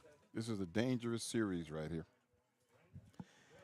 Red hat off the field, and here we go. Smith takes the snap, handoff Bell in the backfield. Oh, no, it's a reverse. Smith keeps it. He's going to break out of an arm tackle inside the 20, close to a first down. They'll give it to him at the 16-yard line. He's still pushing inside the 15 down to the 14. That fooled me completely. I thought Bell was taking that on the sweep. But now all the misdirection is really confusing this Wildcat defense. A jet sweep crossbook. Now the Bears come with some tempo. Dwayne McGee's back in there at running back. They'll hand it off to him. No, fake it. Pass outside, caught inside the 10, touchdown. Little screen pass, found Parker Roble, and the senior from Hodgson, Georgia, takes it in for his 2nd of the year, and Mercer goes up by 2 scores with 1:25 to go in the first half. That was almost like the bubble screen, but it was downfield. You had 3 receivers to that side. 2 of the receivers were blocking. The 3rd receiver catches the ball and runs right in between the block for the touchdown. Reese Griffith, the sophomore out of Pace, Florida, on pace to hit the consecutive extra point record for Mercer University. Puts another one up and through. He's now just needs 3 to equal that record. The record set by Cole Fisher at 51 straight. This Mercer Bears team picked 4th in the SoCon preseason poll. SoCon, what a tough division. Not Princeton. They play Princeton in a non-conference game. Chattanooga picked 1st. Western Carolina, Furman, the other teams picked ahead of Mercer in the preseason poll. Other teams in that league, Samford, Wofford, and the Citadel, East Tennessee State. That's a very solid league down there. Some tough football. I've been to Wofford. I saw Wofford play at the Citadel. Former AD Lynn Thompson's son was a wide receiver for the Citadel, and we went up to South Carolina one weekend to Wofford. That's an impressive conference. I like the teams that's there, and they play a great brand of football. Chattanooga, Western Carolina, Furman, all nationally ranked as well in the FCS stats poll. And Mercer was getting votes. Mercer was ranked 27th in the FCS. They are currently receiving votes, not in the top 25. Okay. But again, this is where you want your program to be at if you're Bethune-Cookman. Top 25 or thereabouts FCS team in the country. Mercer getting set back to kick it off to the Wildcats. Reese Griffith, toe to leather. It's going to be fielded at the 10-yard line. Here comes Darnell Dees, 10, 15, 20, bounces off a tackler to the 30-yard line. They'll spot the ball at the 29.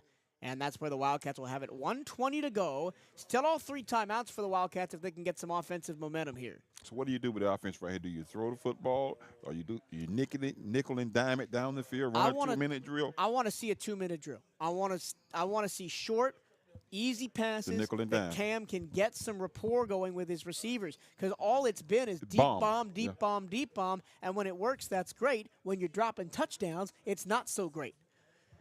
Here we go. Wildcats on their own 29-yard line, going right to left in the maroon and gold. Cam Ransom takes the snap from his shotgun position. Here comes the blitz. He gets it out to Courtney Reese on the left-hand side. Reese is going to scamper out of bounds. Only a gain of 3 yards up to the 32.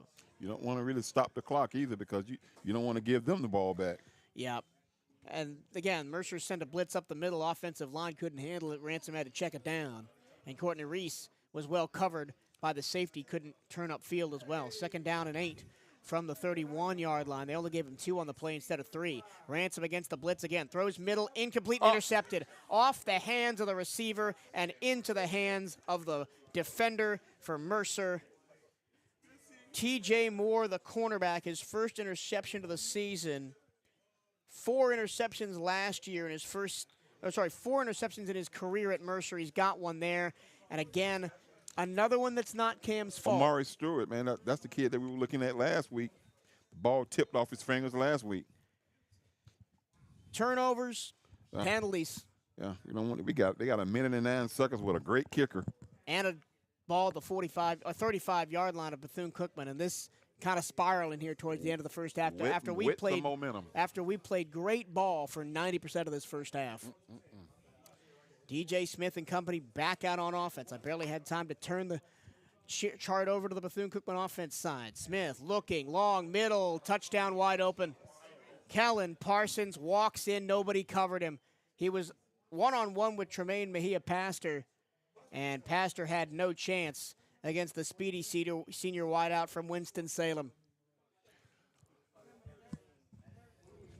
All of a sudden, lightning hit. Yep. It's not raining, but some lightning hit us. 21 points. 21 points in 4 minutes. Very quiet here at Memorial Stadium. Yep, Reese Griffith getting back to take his 3rd extra point, and it seems like as many minutes, but in reality it's about 6 minutes. Extra point good. Mercer 21, Bethune-Cookman 0. This was a 0-0 ball game with 6:57 to go in the half. And again, turnovers, penalties, short offensive drives, the defense on the field the whole time. It feels like we're repeating the script from last year. We are. We actually are really repeating what we saw last year. Yeah, well, without the penalties. Penalties we didn't have last year, and that just compounds into an offense that, even with Cam Ransom at the helm, has sputtered after starting well, but again, you miss those 2 touchdown passes. Teams like this aren't going to give you more chances than that. You got to take the chances you're given. I see the defensive coaches talking to Woody III. That was his and blown Johnny coverage. Harris. And Johnny Harris, it was Johnny Harris. It wasn't Johnny Harris's man. Yeah, it was Woody's man. That was his blown coverage on the touchdown. Griffith kicking off again deep. Dees and Bazul back to receive at the 10-yard line. Kick is away. It's a line driver trying to hit the corner. It's returned from the 10 by Dees. He runs into his own defender and falls down at the 25-yard line. Had a lane, too. Well, he had a real crease. But he hit Thomas Nance, the tight end, in the back and fell down. And that's just kind of how it's been the last 6 minutes for the Wildcats. 57 seconds to go. So what you do now? Take a knee. You're going to get the ball at the beginning of the 3rd quarter. You take a knee now. I think you got to shut it down. You got to shut it down. Got to set the momentum off. Because you can't give it back to Mercer again. Because Mercer still has 2 timeouts. They got timeouts. And you throw an incomplete pass, and you're going to lose about 3 seconds. So you might want to take a knee right here. or run the football. Yeah, give it to Courtney Reese and see what he could do. Reese is in there in the backfield with Ransom. 2 receivers each side, 4 down linemen for Mercer. From the 24-yard line, here's the snap. It's going to be a throw, fade, near side, incomplete, overthrown.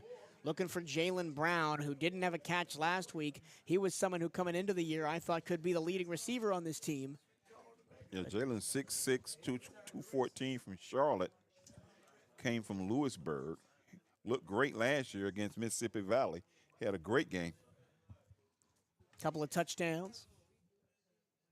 2nd and 10 from the 24. BCU going right to left. 53 seconds to go in the half. Now suddenly down 21-0. Ransom looking, throwing. Curl caught at the 30-yard line and then driven to the turf by T.J. Moore was Omari Stewart. He actually made the catch that time. Clock running 40 seconds. I'm not surprised the Wildcats aren't taking a timeout here. 3rd down and 5 after a 5-yard gain. They spotted at the 29. Let's see if they can pick this one up here, 3rd and 5. Here comes the blitz. Yep, they show pressure. Mercer, Cam throws it, far side. No. Flag flies. We were short of the 1st down anyway. The pass was complete to Malik Huggins on that far side. He was 2 yards short. There is a flag. Wouldn't be surprised if it's holding.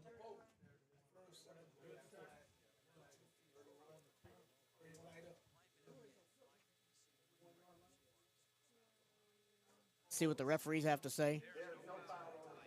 Well, there you go. So now it's 4th down and 1 with 21 seconds to go. The clock should continue to run. Yeah, the clock should be running. Because Malik Huggins was tackled in bounds, and the Wildcats could just take this one to the half. 4th and 3 from where the spot is. They spotted at the 31. Let the clock run. They had to get to the 34. Clock running, and I think they'll just take it to the halftime. Coming up at the break, if you're listening on 1380 WELE, you'll hear the WELE halftime show. Here on the CatEye Network on YouTube, you'll be away from us for about 10 minutes, and then we'll be back to bring you scores and news from around the SWAC, a recap of this first half and the second half of action as Bethune-Cookman fights hard in this first half, but trails Mercer 21-0 at the break. Darryl, quick thoughts before we head away for halftime.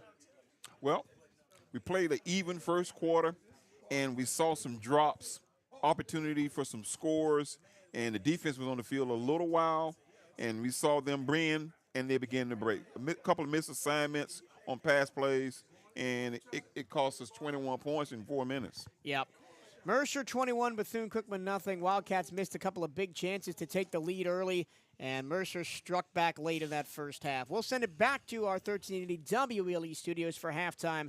This is Bethune-Cookman Football on CatEye Network Radio.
Welcome back to Daytona Stadium, Larry Kelly Field here in Daytona Beach, Florida, where it's halftime between the Bethune-Cookman Wildcats and the Mercer Bears. My name is Michael Torello. Happy to have your company. Daryl Natil alongside me.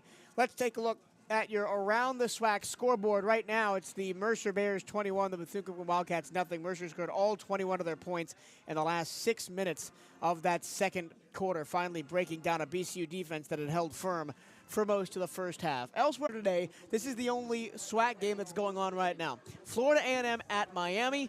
Bama State hosting Miles College. Alabama A&M hosting Kentucky State. Mississippi Valley State travels to Lamar. Southern hosts Savannah State. Grambling State hosts Tuskegee. Jackson State is home against Lane College. Prairie View is at Northwestern State. Texas Southern's at Rice. Alcorn's at Vanderbilt. And Arkansas Baptist visits Arkansas Pine Bluff. Quick before we get to this game, Daryl, outside the FAMU Miami, obviously, any of those games stand out to you? To me, it's probably Bama State against Miles College. Another one, that Grambling and Tuskegee. They haven't played in 42 years, and Tuskegee always plays well when they come up to play against a SWAC team. I think they beat one last year. Yeah, they did. Beat wasn't Alabama State. That was Miles. That was Miles, yeah. But that Grambling and Tuskegee, that's a great rivalry. They haven't played that game since I was playing college football. All right, let's take a look at your first half stats. Bethune-Cookman 0, Mercer 21 is the score. For Bethune-Cookman, Cam Ransom is 9 of 16, no touchdowns, 1 interception, and 70 yards through the air. Ransom on the ground, 5 carries, 16 yards with a long of 16 yards. He's also lost 11 yards. Dravensley Bazul rushing the ball, 4 carries, 15 yards. Courtney Reese 6 carries for 7.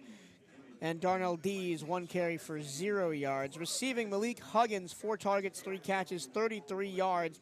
Courtney Reese, 2 targets, 2 catches, 9 yards. Kevin Washington Jr., 1 target, 1 catch, 18 yards. Thomas Nance, 1 target, 1 catch, 13 yards. Also 1 target and multiple targets, but only 1 catch for Lorenzo Jenkins and Corey Turner, and they didn't take the most of those opportunities because Jenkins and Turner both had touchdowns in their hands and dropped them. Turner is inexcusable. It was in his chest at the goal line, and he couldn't bring it in. Jenkins was in the middle of the field. The ball was a little bit overthrown, but it was off his hands. A receiver of his quality really should have had that one, and after that, it was all Mercer. Yeah, shoulda, woulda, coulda. You know, right now, somebody has to make a play to take the lid off the scoreboard. We scored only 3 points this season. So the offense, they moved the football. We saw decent play out of Cam.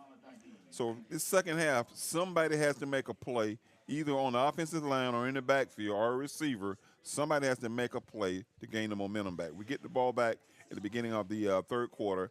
Let's see the Cats go down and score a touchdown. For Mercer, DJ Smith is 8 of 12 with 3 touchdowns and 1 interception for 132 yards along of 50, which was that first touchdown to Braden Smith. Rushing the ball, Dwayne McGee, 12 carries for 41 yards. DJ Smith, 3 carries for 20 yards. Micah Bell, 3 carries for 20 yards. Kendall Harris, 1 carry for 14 yards. Receiving, Kellen Parsons, 2 for 2 for 54 yards and a touchdown. Parker Roble, 2 for 2, 21 yards and a touchdown. Braden Smith, 1 for 2, 50 yards and a touchdown on his only catch. And Dwayne McGee, 1 catch for 3 yards. And on the defensive side, for the Wildcats, Raymond Woody has 8 total tackles. Andrew Volmar, 7. Antoine Watts, 5. Kevin Washington Jr., 4. Isaac Dowling has 5 tackles for Mercer. Chris Jones has 4. Braden Manley, 3. Miles Weston, 3. Once again, your score at the half, Mercer 21, Bethune-Cookman nothing. Team stats, first downs in favor of Mercer, 13-7. Total offensive plays, 35 for 261 for Mercer, 32 for 90 for Bethune-Cookman. Yards per play, it was an issue last week, just 2.8 for the Wildcats, 7.4 yards per play for Mercer. So they're getting a first down average every 2 plays, and the Wildcats can't really get out of their own way. And it starts up front, right? The offensive line has just not been good enough. You know, I'm watching the sideline right now. Cam Ransom is walking up the sideline without his helmet, and we're getting – he just picked it up. But we get the football here in the beginning of the third quarter. We still got about 30 seconds. Let's see if Cam comes back out to lead the well, team. if this one gets a little bit more out of hand with the way the offensive line is protecting or lack thereof, I wouldn't be surprised to see Micah Bowens or Luke Sprague or maybe even Tyleek Bethune, just to try and get your one guys healthy and out of this one and on to next week against Western Michigan. And I have confirmed that De'Aris Thomas is done for the game. He tried to come back in after he had that upper body injury, but he has been struck for the game, and I think that's for the best. A game that you're probably not going to win from this point, a game that's not a conference game. I wouldn't even be surprised if we don't see him the next couple of weeks and he's back against Alabama State. Yeah, you want to save him for Alabama State. You know, we have Western Michigan, then we have Clark Atlanta coming in, and then you got an open week, and then you got conference play. Mercer getting ready to kick off to the Wildcats. The Bears in the all-white, white helmets, white jerseys, white pants, a double orange stripe on the shoulders and down the pants, orange numbers with a black trim, and a very old-school-looking Sailor Bear, Baylor-esque logo on the helmet. Bethune-Cookman in maroon helmets, gold jerseys, white pants, maroon numbers with a white trim on the jerseys and a maroon and white stripe on the sleeves. Here we go. The kick is away. Back deep, two receivers. Bazul at the 10-yard line. Correction, it's taken by Darnell Dees. Makes a jump cut, gets to the 30, pushes through a couple of Mercer Bears tacklers up to the 33-yard line. Nice return by Dees. Nice return, Dees, that time. And here comes Cam Ransom leading the team back onto the football field. Let's see if the offense can continue to improve here in the third quarter. Cam Ransom is in the huddle. He will walk out to lead the offense here in the second half. Let's see who's with him in the backfield. Currently nobody.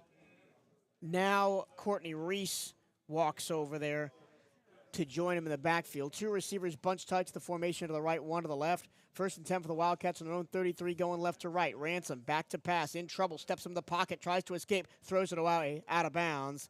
And it'll be 2nd and 10.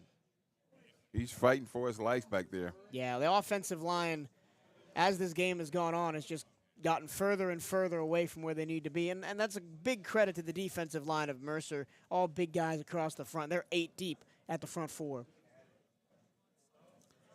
2nd and 10 from the 33. Ransom and Reese in the backfield. 3 receivers, 2 left, single right. They bring the pressure. Ransom escapes to pocket to his left, looking downfield. Now he's going to turn upfield and be tripped up and hit hard. A loss of 1. Back to the 32-yard line. A flag comes out. Yeah. This could be targeting. Yeah. Okay, what happened on that play was you got 2 young receivers on the left side. Soon as Cam flushed out of the pocket and scrambled, they didn't reroute themselves. They continued on their route, and they wasn't open. So Cam ran the football, and he lowered his head, and the defensive back for Mercer lowered his head. They could be taking a look at this. Yeah, and we could be in for a decently long review. We had a targeting potential last week against USF. Their best linebacker actually almost got tossed for targeting, but after review stayed in the game. We'll see what the referee has to say. They're picking the flag up. They picked the flag up or what? Personal foul.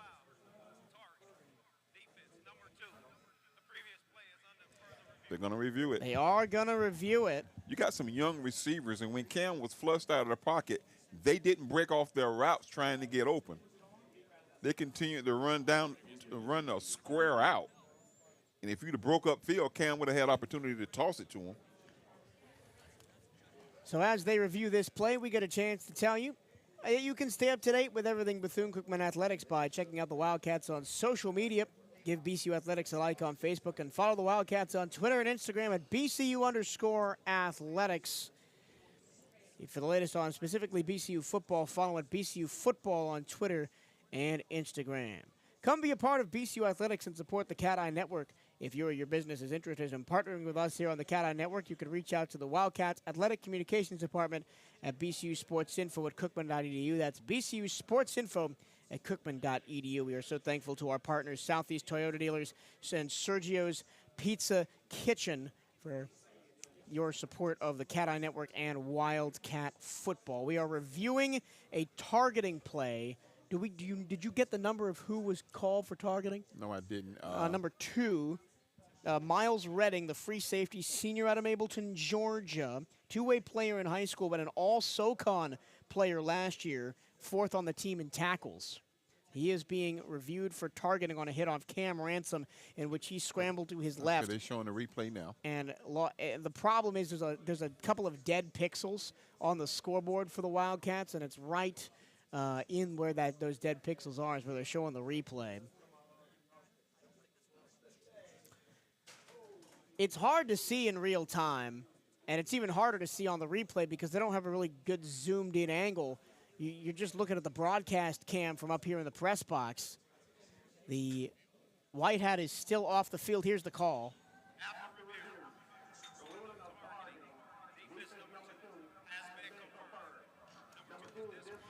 All right, he's gone. So Miles Redding is called for targeting. And BCU is going to get a first down. And just kind of like last week, Daryl, their best offense has been Mercer penalties, unfortunately. So they get bailed out again, and they move from their own 33 up to the 47-yard line, first down BCU. Let's take advantage of it now and put some points on the board. Ransom in there in the shotgun, along with Courtney Reese, 3 receivers to aim at, plus the tight end on the right-hand side. They'll hand the ball off to Reese. He'll skip forward to the 50 and up to the Mercer 49-yard line, gain of 5. Good-looking run up the middle. Small kid, but he's strong. Yeah, Courtney Reese listed at 5'8", 165, originally from South Florida, but played at UNLV for 5 seasons. He's played some big-time ball. Almost 1,000 rushing yards at UNLV, 6 touchdowns as well. They got a jet sweep coming across the middle. They'll hand it off to Reese. He bounces it out to the left-hand side and loses 3 yards all the way back to the original line of scrimmage. They'll give him a generous spot Cam to the 49. He's no, still it was. running. Yeah, if you're right. If Cam keeps that one, he's still running.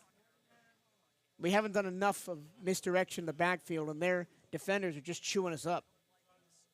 So now it goes from 2nd down and 5 to 3rd down and 8. You got to give credit to their defensive front. They played well this afternoon. They haven't given up any points. 4 receivers now. They send the blitz from the linebacker. Ransom has to check it down to Reese on the near side, and he's going to be run down. Another loss of 2 back to the original line of scrimmage at the 47-yard line, and the Wildcats just go backwards. Got to give some credit, like I said before, to the defense, man, because that guy came up and made a great open field tackle with a speedy guy. So the Wildcats, with the benefit of 1 big targeting penalty to Miles Redding, the free safety, get up near midfield, but that's all they can manage. And Anthony Frederick is on to punt. Braden Smith back deep to return. He's at the 15-yard line. Frederick gets the punt away from his own 35. That's a better punt. Hangs in the air. Caught at the 10. It bounces. It goes towards the 5. And it's going to be down by Bethune-Cookman at the 6-yard line is where they'll spot it. They're giving it a 5. For a second, I thought that hit Braden Smith and it was a live ball. But no, it didn't. Smith let it go, thinking it might bounce in the end zone. But a good punt by Anthony Frederick and gives the Wildcats a lot of field to defend as the Bears will start at their own 5-yard line with their head man, D.J. Smith, coming back out. Former 3-star recruit out of Greenville Christian High School in Mississippi, 2021 Mississippi Gatorade Player of the Year, and a first 2 years at Jones College where he passed for almost 2,000 yards, 16 touchdowns, and rushed for almost 1,000 yards and 5 touchdowns before coming over to Mercer. 1st and 10 from the 5. Snap to DJ. He'll pull the ball out, go to the far sideline. It's Brandon Smith running free on a check down. He turns upfield past the 20 and to the 21-yard line. A 15, 16-yard gain and a first down. I missed that one. I thought the first back had it. Yep, I thought the back had it too. Great misdirection. And that's the thing the Wildcats aren't doing on offense. They're not doing enough misdirection like that. Bears run up to the line at their own 21-yard line. They're going right to left. 12 minutes and 8 seconds and counting to go in this 3rd quarter. Mercer trying to build on a 21-0 lead here over Bethune-Cookman. DJ Smith with McGee behind him in the formation. Now one man comes in motion. Going to be a jet sweep coming across to the near side right, cutting upfield, breaking a tackle, and in the open space to the 50, finally pushed out of bounds is agitated Dabbs all the way into Bethune-Cookman territory, and they'll spot him right on the 50-yard line. When they run the jet sweep, they have the blocking set perfectly for the pitch guy to turn upfield. Dabbs takes his first carry of the season for a big old gain. First down, Mercer at midfield. Both tight ends, motion in the backfield. Now they'll set up one each side, one receiver each side as well. They'll hand the ball off. McGee, big hole up the middle, cutting right into the open space, 45-40. Turns the corner, far sideline, 35, and out of bounds near the 30. Another 20-yard run. Right now, they're gashing the defense. You got us wholesale substitutions coming in right now. Here comes Dallas Corbett. Yep. Earl Miller Jr. is also in on that defensive front. Jefferson LaFontant in. Brown comes out. Adrian Hall comes out. And Wildcats just have had no answer out of the locker room. You thought you might have gotten something from Coach Woody's halftime team talk. It hasn't happened. 1st and 10 for Mercer from the BCU 30. Handoff up the middle. McGee, big hole again to the 35. 5-yard carry before he's finally ripped down by Dallas Corbett. They started this drive way back at the 5-yard line. Right? Yep, and in 2 plays, they were at midfield. And in 5 plays, they're at our 25-yard line. 2nd and 5 after the gain of 5. Again, lots of motion pre-snap. 2 receivers each stacked to the right and left. Handoff. McGee tries to bounce off tackle to the left. The Wildcat defense finally there on that one. Dallas Corbett, first man to him. Been waiting to see Dallas play some football. He's a transfer from a UCF, where he had a great career over there. Decided to bring his graduate studies over here to Bethune-Cookman. Trey Pastor also in there on the stop. Pastor in a big spot because De'Aris Thomas, the leading tackler on this team, is out with an injury. He's been shut down for the second half, even though he tried to return late in that first half. 3rd and 5 for Mercer from the BCU 25-yard line. One man in motion. It's a snap to DJ. He looks in the pocket now. Will step up and run. Plenty of space. 25-20, right up the middle. 15, slides down near the 10-yard line, spotted at the 14. And another first down for Mercer into the red zone. There's no answer for him right now. No, and that's what I want Cam Ransom to do. Be in the pocket. If you don't see something, take off. Step off and go. Because they're blitzing on defense, and if Cam can get past that blitz, he's got in the open field. 1st and 10 from the 14-yard line. Handoff McGee. That time he's met in the hole. No gain on the play. Earl Miller Jr. made the tackle for Bethune-Cookman. Guy's still fighting on the interior line, though. And this Bethune-Cookman's not going to go away. And at this point, you're getting beat by the better football team. But we showed we could play with them for 2.5 quarters, and if the offense shows us something in the second half, we may take some positives away from this. But right now, Mercer threatening to score again. 2nd and 10 from the BCU 14. Snap to DJ Smith. He looks, he throws. Check down far sideline, one-on-one in space to the 10-yard line, pushed out of bounds is the receiver. Bring up 3rd down. Braden Smith on the catch. 3rd down and 5 from the 10. Got to get to the 5 for a first down for Mercer. Lots of substitutions on both sides as the Wildcats bring in Jeremy Greaves Jr. on that line. Take out Malik Stinnett and Jefferson LaFontant. 3rd and 5 here. Can the Wildcats hold them to a field goal here? 3rd and 5 from the 10. Smith back to throw. Throws far sideline. Caught. 5, first down to the 4. It's a little check down out route.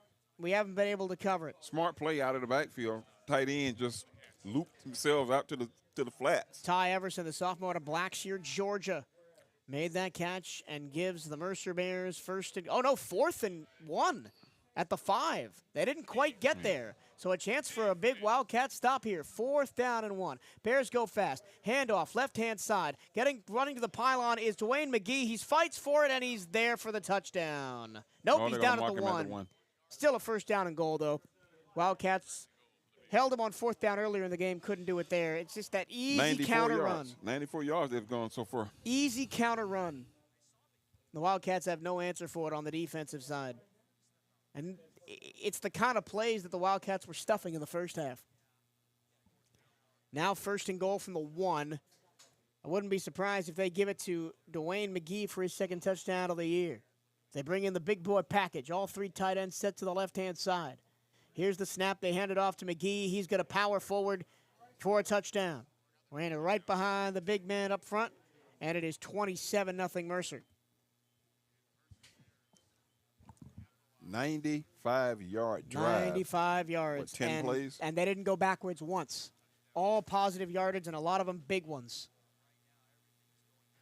Let's recap that drive. 15 yards, 29 yards, 19 yards. The first 3 plays. They were already from their own 5 to the BCU 31 in 3 plays. And now on for the extra point is Reese Griffith. It is up. It is good. 28-0. Wildcats down to the Mercer Bears. And we'll take a timeout and be right back here at Daytona Stadium. This is Bethune-Cookman Football on the CatEye Network Radio and 1380 WELE.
Back at Daytona Stadium, it's the Mercer Bears 28, the Bethune-Cookman Wildcats nothing. Here with 6 minutes and 46 seconds left in the second half. That Mercer drive, last one, from their own 6-yard line, they went 94 yards in 11 plays, 5 minutes, 52 seconds, ending in a 1-yard touchdown run by Dwayne McGee. Reese Griffith kicks off. Darnell Dees from the 5-yard line, tight to the near side, takes it. Runs up to the 20, gets a block 25, and out of bounds near the 30.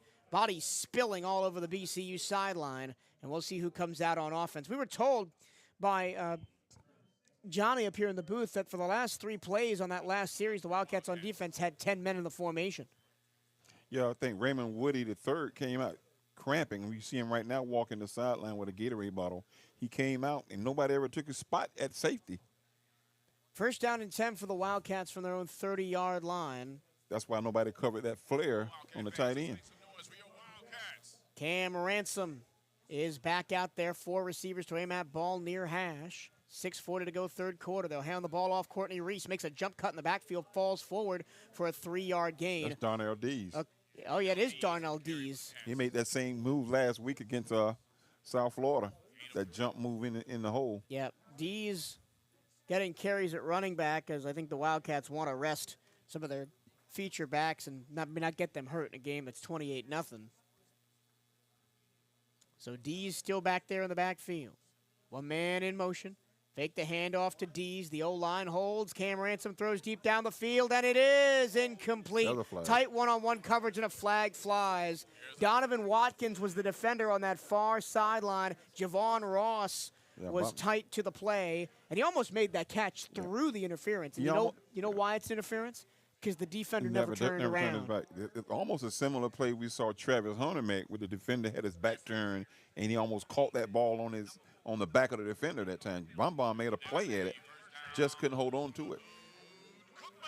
I'll tell you what, Javon Ross will get his at some point, and it'll be explosive and it'll be big, and he's just not quite there yet. Well, he'll get there, though. True freshman out there for the Wildcats, but a big deal. D1 starting true freshman from a local kid in this area. This is field. All right, Wildcats with that penalty move the ball up to the 49-yard line of their own. Going left to right, 1st and 10. Ransom in the gun. He takes the snap, 4-man rush. Pressure from the backside. He steps up. He goes down back at the 45-yard line, sacked. We get a first down, then we lose yards. And Ransom needs to start throwing these away or stepping up in the pocket and trying to run. I mean, to be fair, at that time he had nowhere to go, but he's looking for the hero plays down the field instead of just trying to take what the defense gives him. And he's got the legs to make the defense think twice about trying stuff like that. Loss of 5, 2nd and 15 from their own 44. They look to the sideline, changing the play, 10 seconds on the play clock. They took 2 false start penalties last week against USF. Now 5 seconds on the play clock. Ransom claps his hands, takes the snap. 4-man rush. He's looking deep down the right-hand side. One-on-one coverage. It is off the fingertips of the leaping Justine Clark. And it's 3rd down and 15. Man, I tell you something. I haven't seen this many ball go down the field in a Wildcat offense in 10 years today. We got to stay back at the catches, though. It's all well and good to chuck the ball down the field, but the receivers can't make the catches. That ball's bounced off their hands 3 or 4 times, whether they're being interfered with or not. And to be fair, T.J. Moore, the cornerback, played really good defense that time, but Clark still almost made the catch. 3rd down and 15 now. 2 receivers each side. Here comes Mercer. They're going to bring the rush. Ross in motion left to right. Here's the snap.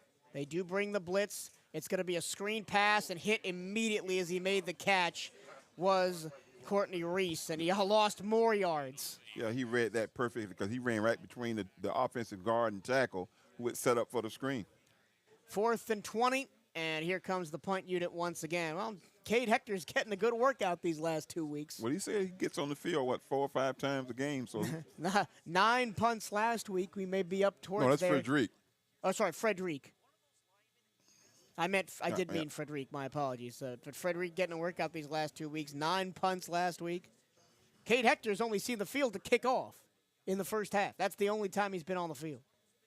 Frederic does get the punt away from his own 35-yard line. It's a high spiral sending. That's holding. Smith back to the 10-yard line.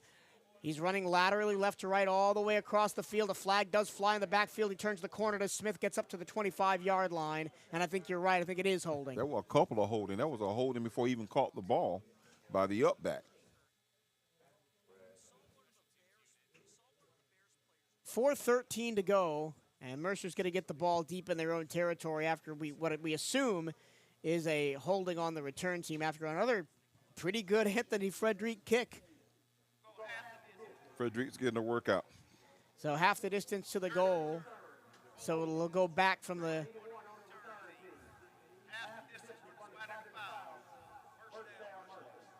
They'll go back from the 15-yard line, and they'll spot the ball probably around the 7 or 8. Last time they went, 94? They're setting up to go 92. I think the BCU defense needs a big play here. Big play, turnover, 3 and out, try to get the offense back on the field in decent field position, because right now you're seeing the same issues rear their ugly head as last year. The offense can't stay on the field, so the defense, as good as they've been playing, just get gassed and can't stay with an offense that's running.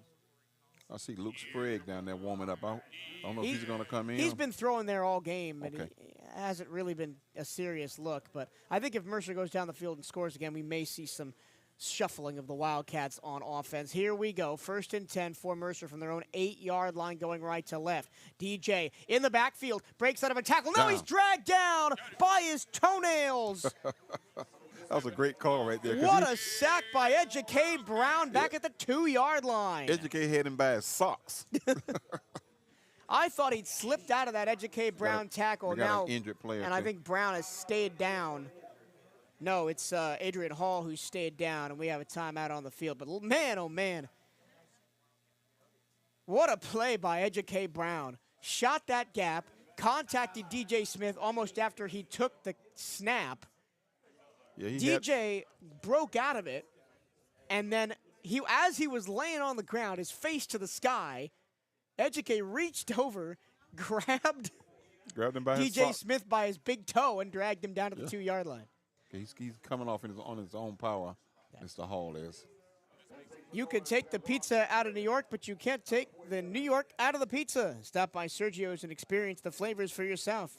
Our recipe for success is simple: a generous dose of love paired with the freshest, highest quality ingredients. This combination is what makes each dish truly exceptional. Our approach includes a blend of traditional recipes from the old country with a modern flair that creates our wide variety of great tasting dishes, which range from gourmet pizzas, soups, pastas, and entrees. Come visit us in the Publix Shopping Center on Bevel and Clyde Morris, or visit our website and order online with Slice and Uber Eats. Bring your college ID, get 10% off your order. Thank you, Sergio's Pizza. 2nd down and long for Mercer from their own 2-yard line. See, the Wildcats can pin their ears back and get something going here. They'll run the ball left-hand side with Dwayne McGee. He'll get the corner. Flag flies 10-15 out of bounds at the 12-yard line. Another hole in the backfield. You see the guard throwing his hands up to the referee. Yep. And again, they don't really need to do anything else. They got a 28-point lead, and they've been running the ball on us all game long. Got another Wildcat down, too. They look like Raymond Woody still cramping. Yeah. Yeah, that is Woody. Mercer has 160 rushing yards, 5.2 yards a carry. The Wildcats just 20 rushing yards on the game. That's the big gulf right there.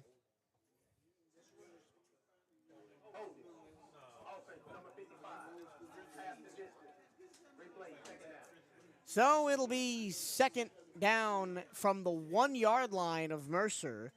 2 holding penalties, 1 on the return and 1 on that counter run to the right. And we have another injury timeout as Raymond Woody III continues to be down on the field. We hope it's just cramp. It's a hot, humid day out there. The rain has stopped falling, but it was raining earlier. And it rained a lot last night, so it is muggy, muggy, muggy out there. Parking lot was pretty much underwater when I got here this morning, even 12, 14 hours afterwards. And Bethune-Cookman now takes an official timeout. We'll take one, too. And when we come back, Wildcats will try and get a stop and get the offense back on the field. This is BCU football on the CatEye Network Radio on 1380 WELE, 28-0 Mercer when we come back.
Welcome back to Daytona Stadium. Michael Turillo, Darryl Natil here in the booth. The Wildcats trail 28-0, but they have a chance to get off the field here. 2nd down and 18 for Mercer from their own 1-yard line after back-to-back holding penalties for the Bears. DJ Smith and the running back, Micah Bell, are halfway back in the middle of the end zone as they're lining up. The Wildcats only 4 down linemen.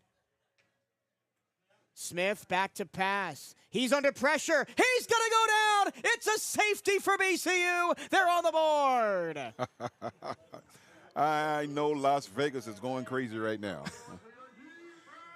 The Wildcats, who gave up 3 safeties last year, finally have one of their own under Coach Woody as they sack DJ Smith in the back of the end zone, and they've got 2 points on the board. Well, we said we wanted some points, so we got us some points. Huh? Yep. Maybe this could be the beginning of breaking the lid on this thing. Well, the offense needs to do something, right? If you're the offensive coordinator right now, put yourself in the shoes of Joe Gerbino. Like, what do you change to try and get any sort of momentum on this offense? I would still continue to throw the screen and throw some crossing routes. You know, if you're throwing the ball down the field, you know, the defensive backs are giving us some cushion now because they're throwing a deep pass. What you want to do, you want to use your speedy guys like Bon Ross and Jenkins, throw some crossing routes to try to, you know, get some guys mixed up in the secondary. It's about getting guys the ball with a chance to do something, right? These little screens, Mercer's so good laterally, they're covering him every time. You've seen Courtney Reese and Juju and even Malik Huggins at times take hard hits on these screens. Yeah, I agree. Try and get a crossing route. And I think if you're Cam Ransom, you got to step into the pressure. You can't keep running away from it because you've got to start putting these linebackers under some sort of pressure up the middle because if they commit to a blitz, you're just going to run right past them. But we'll see what happens as out to kick this one off is Reese Griffith again. It'll be Darnell Dees, who actually spent some time at running back on that last series, back to receive at the 10-yard line. Griffith with the ball on the 20 because of the safety, kicks it deep. It's going to be caught at the 25 by Dees, and he's going to slip, keep his feet at the 35, break off a tackle at the 40, fumble the football. It's still loose on the ground, and Mercer has it at midfield. When it rains, it pours. When it rains, it pours. Second effort play by the kid, and he fumbles it right to the sideline and doesn't roll out of bounds. And he's kicking himself on the sideline, and everybody's coming over and trying to pick him up. But that's a tough ask for Darnell Dees. Wow. So first down, Mercer at the BCU 49-yard line, I think is where they spotted it. We can't get any momentum. The offense didn't even get a chance to take the field. And that was a great return up until that point. It bounced off a couple of tackles, got from the 20 all the way up to the 45. And that ball landed right by the white stripe and wouldn't roll out of bounds, and Mercer fell right on it. Yeah, Mercer actually gets the ball spotted at the 47-yard line of Bethune-Cookman. DJ Smith and flags all over the place as they snap the ball.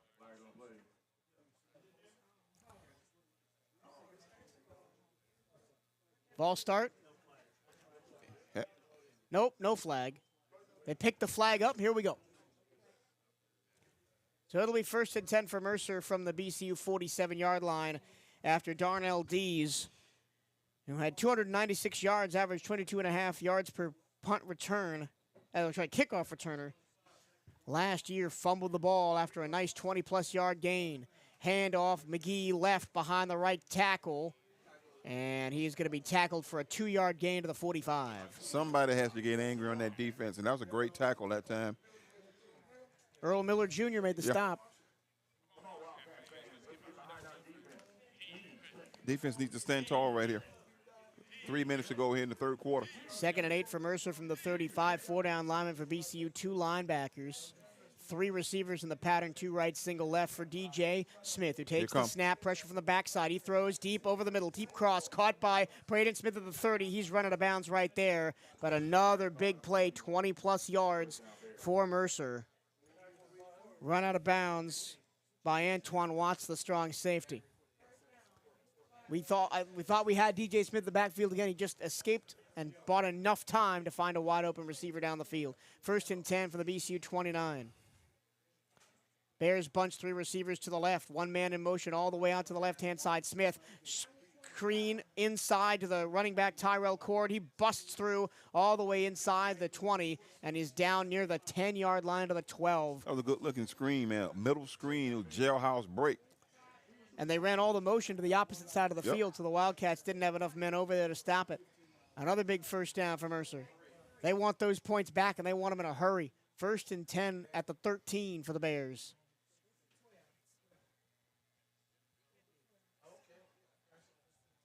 Long wait for the snap.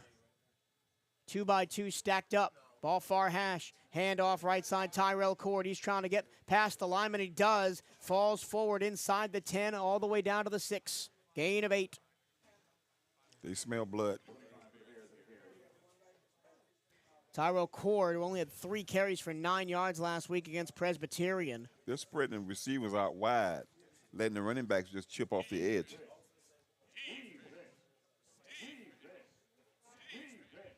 After the gain, it's 2nd down and 3 from the 6. Handoff delayed to Tyrell Cord. He goes right up the middle and gets back to the line of scrimmage. That time, good push by the defense. Oren Patu got in there, made the tackle. That's his first of the game, I believe. That's the first time we've called his name. All season. Hasn't really been in there. Now it's 3rd down. Got another man down. And 3. And the Wildcats have another injury. Dropping like flies here on a hot, late summer day. I'm trying to figure out who that is. It's not Patu. He's up and walking off the field. But another man down for Bethune-Cookman. And the 2 things you want out of a game like this is look competitive. We haven't really done that since the halfway point of the 2nd quarter. Look like Hall with a cramp. And get out of this with no major injuries. Yeah. And that hasn't happened today, especially on the lines. Well, that's 13. It's Earl Miller, the junior out of Riviera Beach and a transfer from South Dakota. Was here last year. Played in only 3 games. As he is down on the field. Football season is finally here, and the CatEye Network is your home for all the gridiron action this season. Listen live to every game at youtube.com/CatEye Network or locally at 1380 WELE in Daytona Beach. Next week, the Cats hit the road as they take on FBS foe Western Michigan.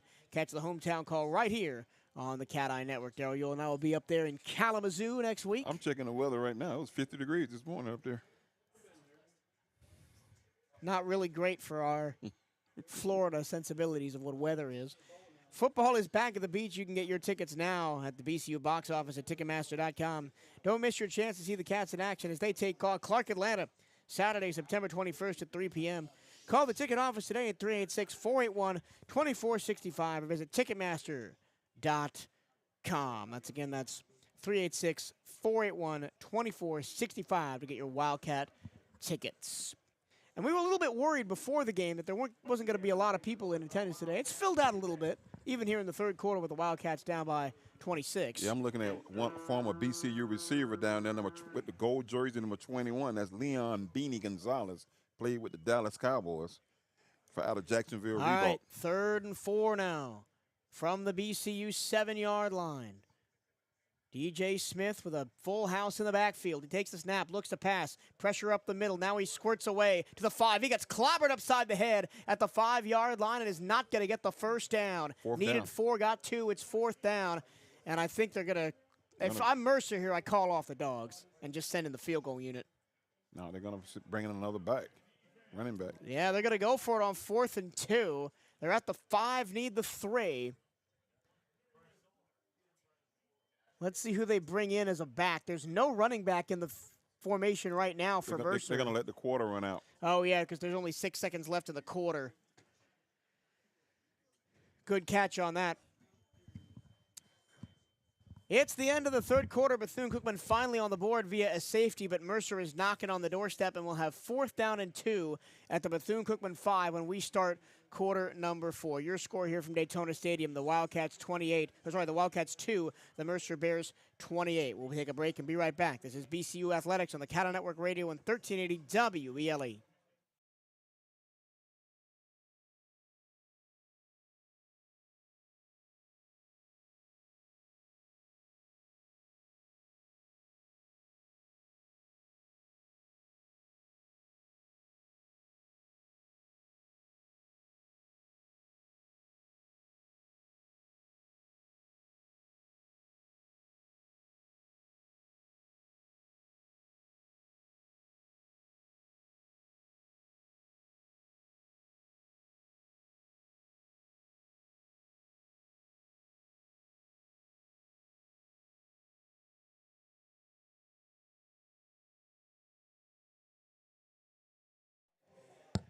Back at Daytona Stadium, Michael Turillo and Daryl Nattil calling all the action for you as the Wildcats find themselves down 28-2 at the start of the fourth quarter.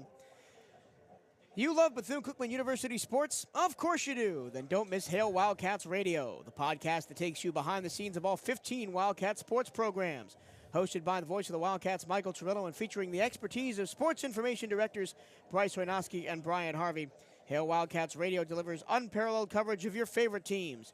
Tune into 1380 WELE Daytona Beach every Saturday to catch the show live or listen anytime on your favorite podcast platform. That's Hail Wildcats Radio. As we start the fourth quarter, Mercer has a 4th down and 2 from the Bethune-Cookman 5. They are set up to go for it. DJ Smith is the quarterback. Tyrell Cord is the sophomore running back to his right. They've got a tight end on the right-hand side. Smith rolls right, looks to throw. Now in trouble. He is going to escape one tackle, escape a second, but he can't escape the third. He's going to go down to the backfield. Educate Brown with the sack, and the Wildcats turn the ball over. Educate has been one of the guys that's played well this afternoon. He had him one time and he got away, chased him down again in the backside, and got him for the sack. That's the second time the Wildcats have turned the Bears over on downs inside the 10-yard line today, and they did it once against USF last week. Let's see if the offense can get a drive going. Well, it hasn't happened yet so far today, as the Wildcats have only gotten 86 yards of total offense. They've actually gone backwards for the entirety of the second half. They had 90 yards of total offense in the first half. They have -4 here in the third quarter. That's incredible. 14:53 to go in the contest, down 28-2. There's just been no getting past this Mercer defensive front so far for the Wildcats. Cam Ransom is back in there at quarterback. He takes the snap, he hands the ball off, and nowhere to go. Maybe got a yard, did Courtney Reese, but he got back to the original line of scrimmage and nothing more, second down. I don't think the Wildcats are going to show anything else on offense today. They've shut it down.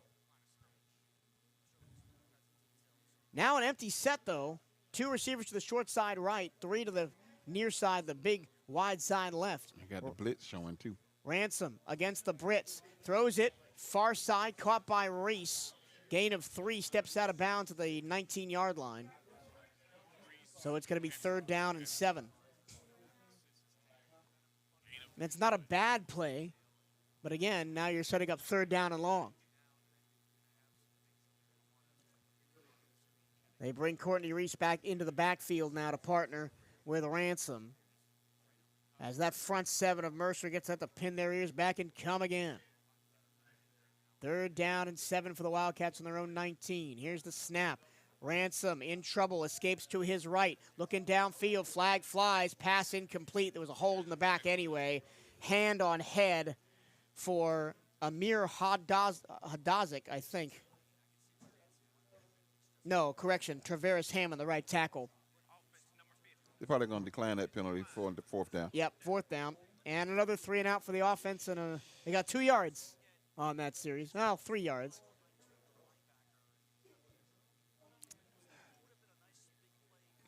You know, with the schedule top heavy with these the big hitters. Next week we got Western Michigan. It's going to be tough to see the offense get itself going once we come down a little bit in play. This is one of the better teams in the country we're watching here this afternoon. So something has to be done different by the offense. Another punt for Frederick, and a flag flies.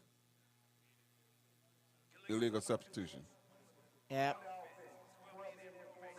They didn't get the last guy off the field fast enough, and then we'll go half the distance to the goal. So Anthony Frederick in a very familiar position from him for last week.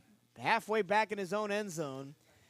Okay, this could be a dangerous punt here. They got one guy back. Don't kick it down the middle of the field. Braden Smith, who already has 1 punt return touchdown this season, had 1 last week against Presbyterian, stands at the 45-yard line to try and return this one from the redshirt senior out of Tampa, Anthony Frederick. Frederick gets the punt away, takes a hit, goes down, no flag, fielded right at midfield by Smith. Breaks 1 tackle to the 45, stiff arm to the 40, another stiff arm and drag down at the 35-yard line. So fantastic field position for Mercer once again. They've been in plus territory most of the afternoon. Yep.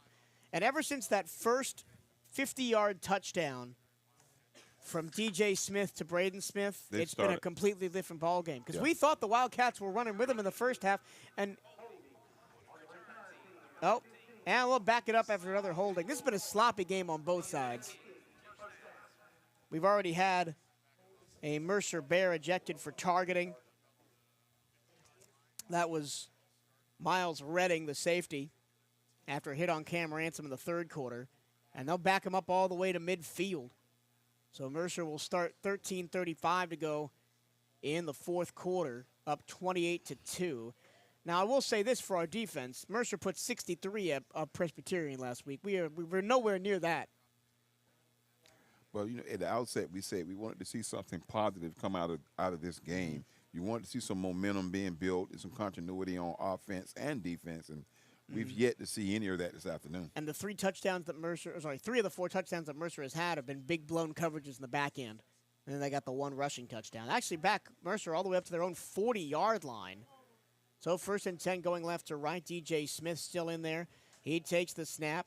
He's going to pass it after a play-action fake. He's going to dump it short after the rush got to him, to the running back McGee at the 45, missing a tackle. And then the Wildcats finally run him out of bounds after an 8-yard gain at the 48-yard line. You got to wrap him up and bring him down. Oh, they gave him the first down off of that. Wow. Really? Yeah, I do. They did. They give him to the BCU 49. Oh, no, now they're moving the ball back. It'll be second. Nope, they gave him the first down. That's a really generous spot. Antoine Watts had him dead right there for a 6-yard gain. Missed the tackle. And it's an 11-yard pickup and a first down to the BCU 49. And another Wildcat hobbling off the field. Dallas Corbett. Yeah. 13:21 and counting in the fourth quarter.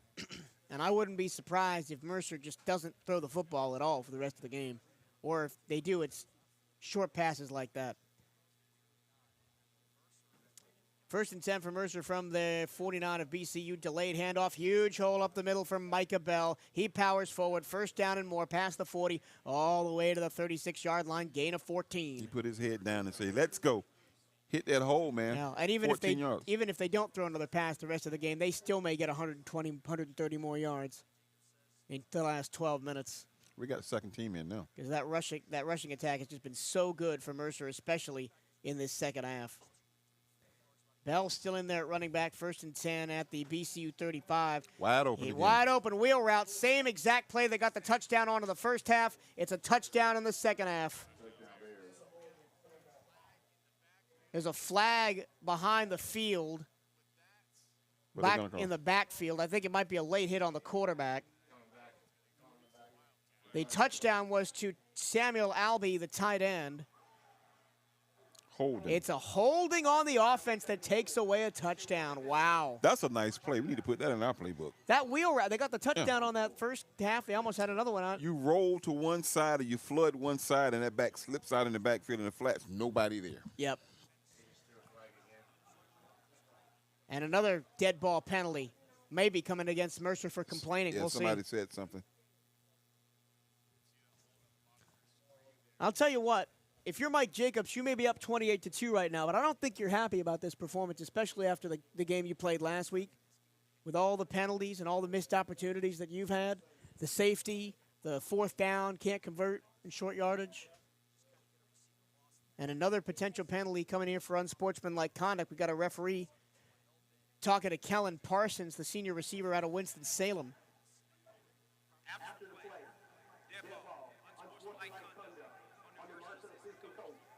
Oh, it's a coach foul.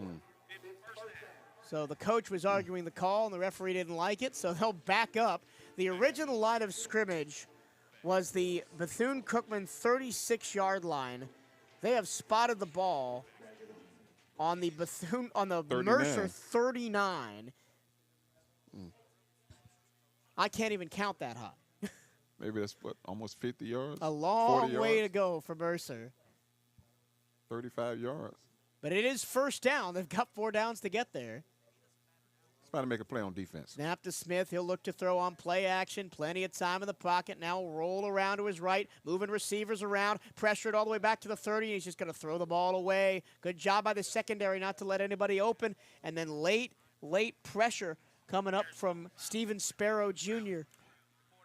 good job containing him too, because he didn't have nowhere to go with the ball, and they were at the line of scrimmage, not rushing, just keeping it contained in the pocket. He had to throw it away. Steven Sparrow is someone we saw a lot last year at nickel, but he's kind of been sitting behind Trey Pastor, Orrin Patu. Yeah, Sparrow's a vet.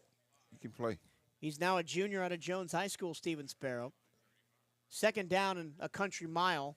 They're at their own 39, got to make the BCU 36. Smith tries to set up the screen. He throws it. It's complete, but the receiver was already sitting on the ground as the throw was way behind the receiver, and a late flag flies after the play. The receiver was the running back Micah Bell out of the backfield. That's on us. I wouldn't be surprised. It's in the secondary. I'm not sure what it would be for. Holding, maybe? Maybe because he was down and we tackled him while he was down. 12 men in the formation. Oh, God. And that's going to give him a first down.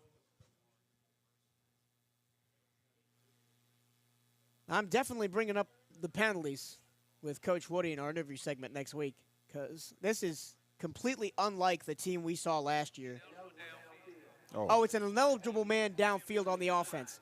Well, you don't have to bring it up now. I mean, I'm still going to bring it up, yeah. They declined the penalty, so it's third down and a long, long way to go. Ball on the 41 of Mercer for a first down. They got to get to the 25 of Bethune-Cookman. Watch that play. 3 to the right, 1 to the left, ball left hash. There he is in the snap. flats. It's going to be a screen pass to the right-hand side. He's got a convoy at midfield, but knocked down.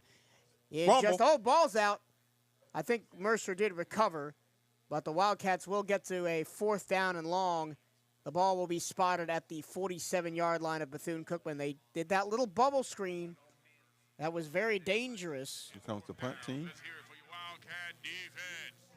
Javaris George was the receiver on the play for Mercer. And the Wildcats will make the Mercer Bears punt, I believe, for only the second time in the game. I'll hunt down that stat. Number 9's back deep. Malik Huggins back to receive for the Wildcats. He is at his own 5-yard line.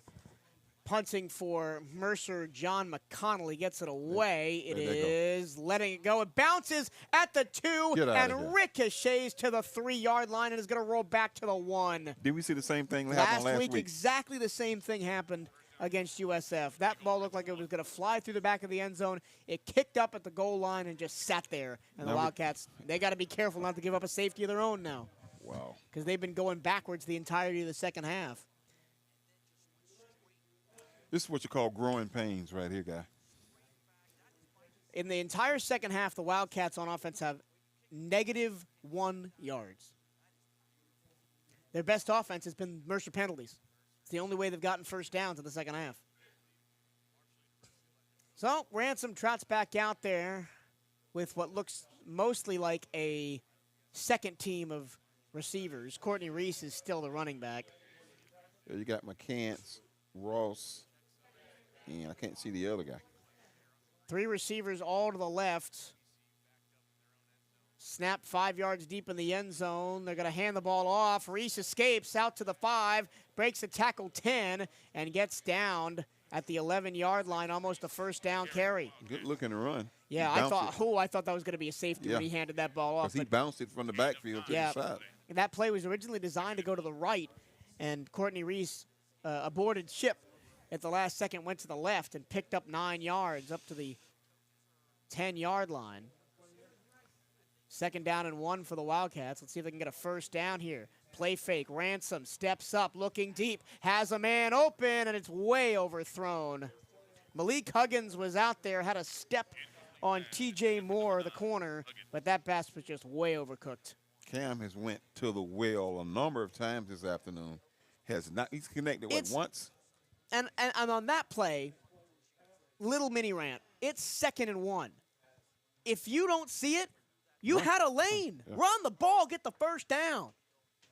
Now it's 3rd and 1. From the 10-yard line, need the 11. Snap to Ransom. Hand the ball. He keeps it. Runs left, is dragged down. Did he fall forward for enough yards? Nope. It's going to be close. Nope, he missed it by half a yard. Yep, 4th down. Ransom, I think he did the right thing that time, but he just couldn't get away from the defender. Do you go for it here? I don't think so. You're on your own 11-yard line. I don't think they'll go for it. They might run the clock all the way down, call a timeout, then punt. Now they're bringing the tight end, Marcus Velez, in, 6'6", 250, out of Setauket, New York. You got 10 seconds on the play clock.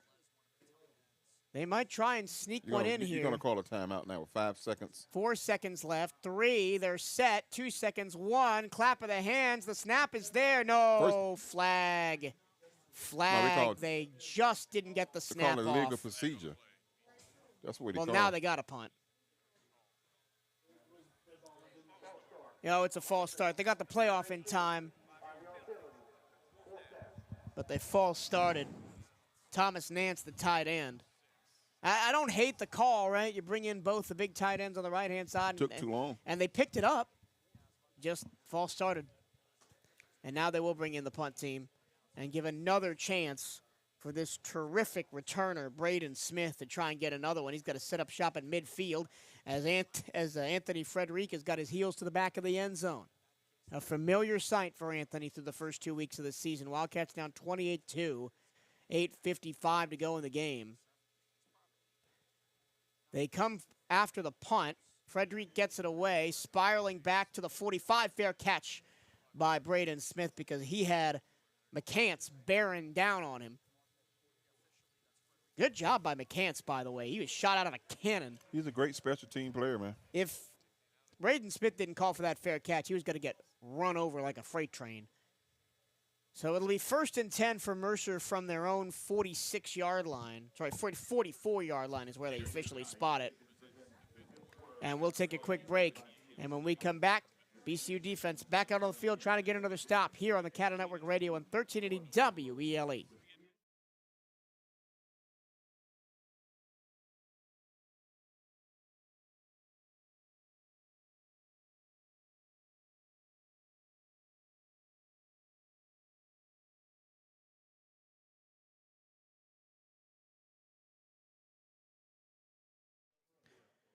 Quick break back here at Daytona Stadium. 1st and 10 for the Mercer Bears from their own 44-yard line, going left to right after the Cade Hector punt.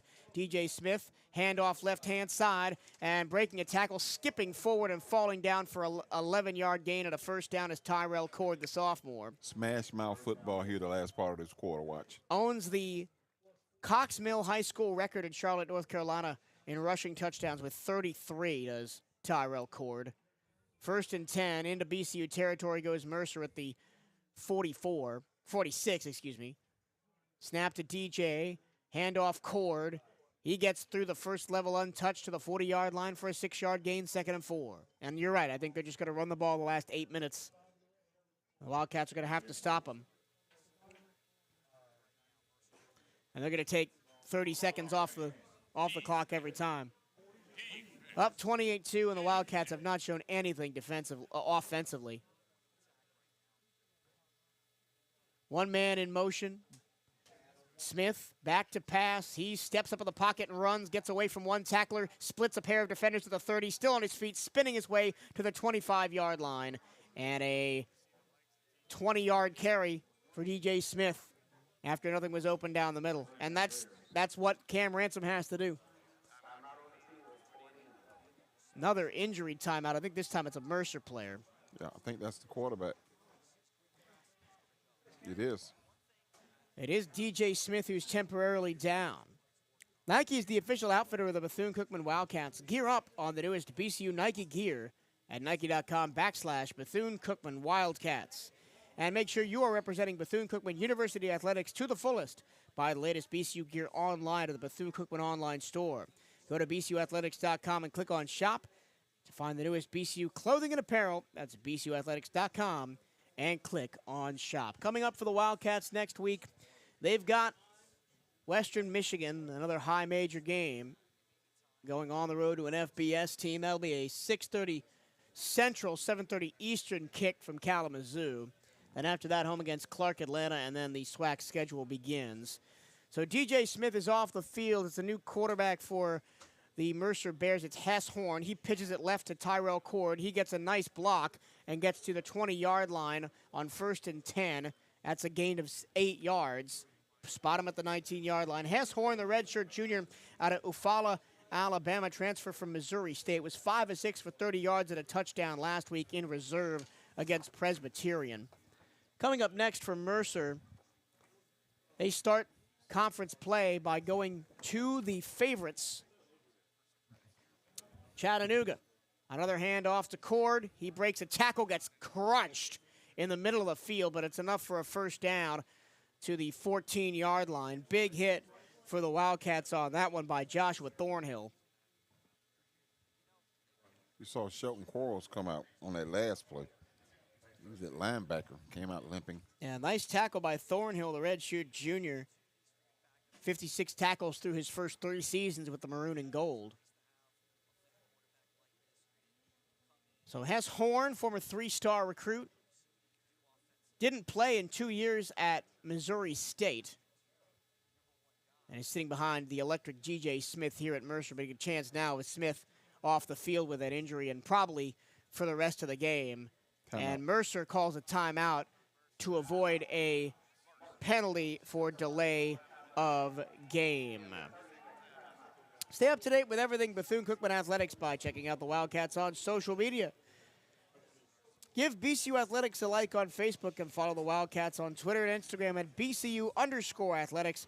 For the latest on BCU football, follow at BCU Football on Twitter and Instagram. We'll be right back after this quick word from your Southeast Toyota dealers.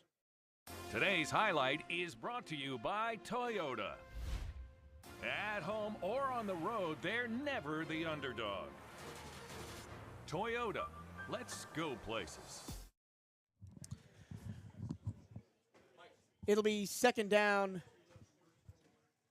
and first and 10 for Mercer from the BCU 14-yard line. Horn fakes the pitch, rolls right, throws underneath, and the pass is caught. The pass only traveled in the air about a yard before it was picked up by Ty Everson. Washington on the tackle.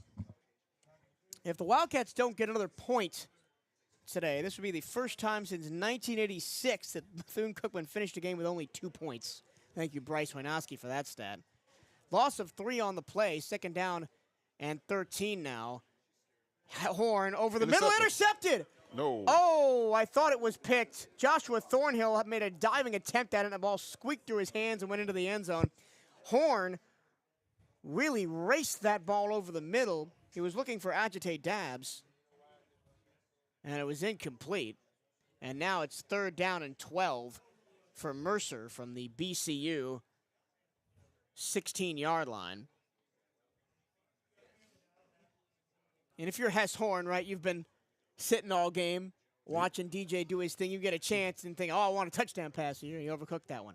3 receivers in a bunch formation to the left, single right on third and 12. Horn back to pass. He shores one over the middle. It's complete at the 10. Down near the 5-yard line. A big tackle coming in late to keep the Bears short of the first down. Diving in late there was Darian Davis. Field goal team. And they're finally going to kick a field goal for the first time today as Mercer. On is Reese Griffith. All he's done is kick extra points today. He's 4 for 4 on those. And now he's going to try a chip shot field goal of about 23 yards.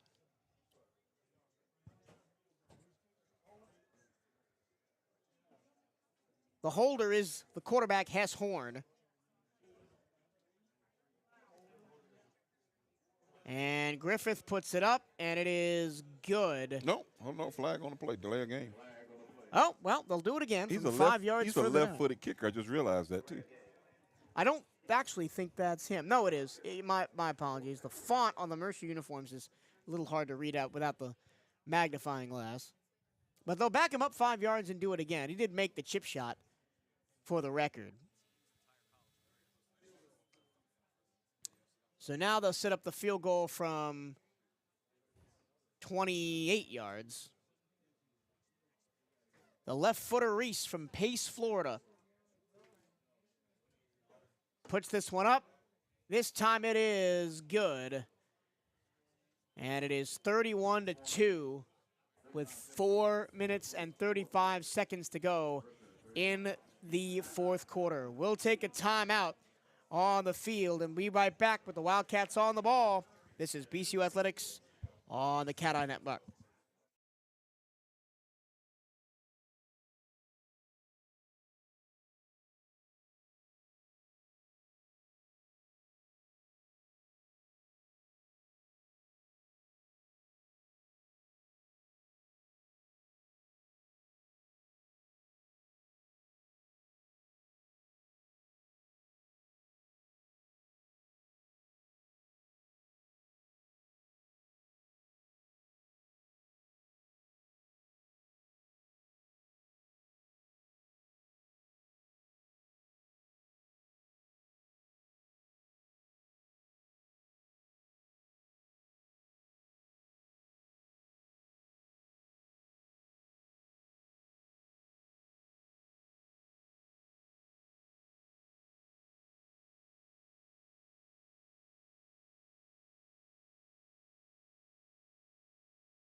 Michael Torillo, Daryl Natillo back in the jungle. Daytona Stadium, Larry Kelly Field.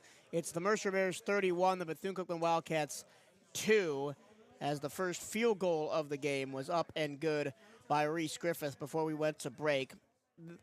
So I mentioned that the last time, the first time the Wildcats had 2 points in a game since 1968, if they don't score again. They lost 9-2 on October 12, 1968 to Kentucky State, that being the 300th game in program history. Reese Griffith kicks off. It'll be Darnell Dees to field it at the 5-yard line, up to the 10, 15, makes a cut, 20, and falls down at the 25-yard line. Correction, that's Javon Ross on kick return. That's fun. I think his first meaningful touch of the ball of the year for Javon. And the Wildcats will get the ball right at the 25-yard line. Cam Ransom is still out there at quarterback, although I wouldn't be surprised with all the injuries that have gone down in this game. Lots of players down and slow to get up and cramp and what have you. We've lost De'Aris Thomas. And Ross is limping.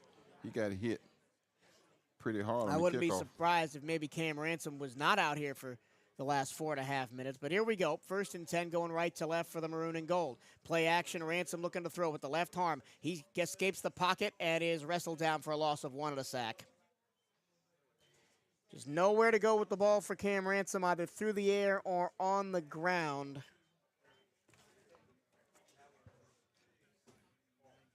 What's incredible is the stat of the defense for Mercer. They played this same way last week, not giving up much yardage. They gave up -7 rushing yards in the entire game against Presbyterian. The Wildcats have 28 rushing yards on the game and negative yards in this second half. Throw, far side. Oh, a big hit.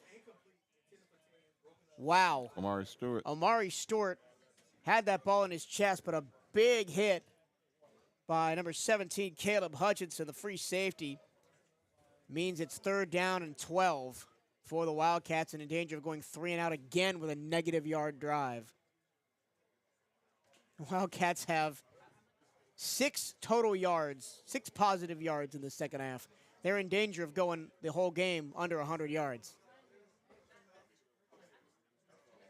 3 receivers to the left. Ransom back to pass. Offensive line fades. Ransom steps up in the pocket, looks to run. He's going to be run down at the 27-yard line. A gain of 4, but again, it's 4th down and 8, and here comes the punt team yet again.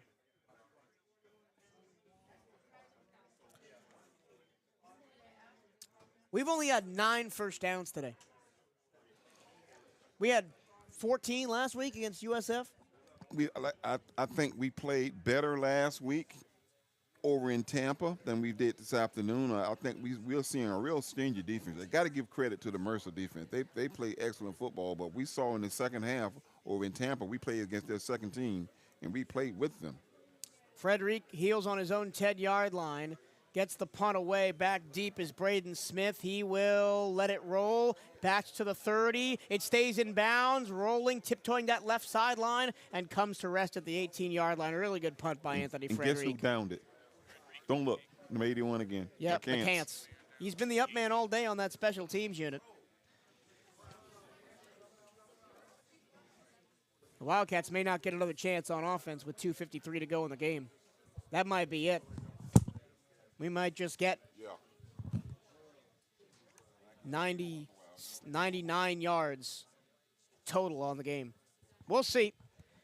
Let's see who's at quarterback for Mercer. I don't think DJ Smith is going to come back out there. It is Hess Horn from Eufaula, Alabama.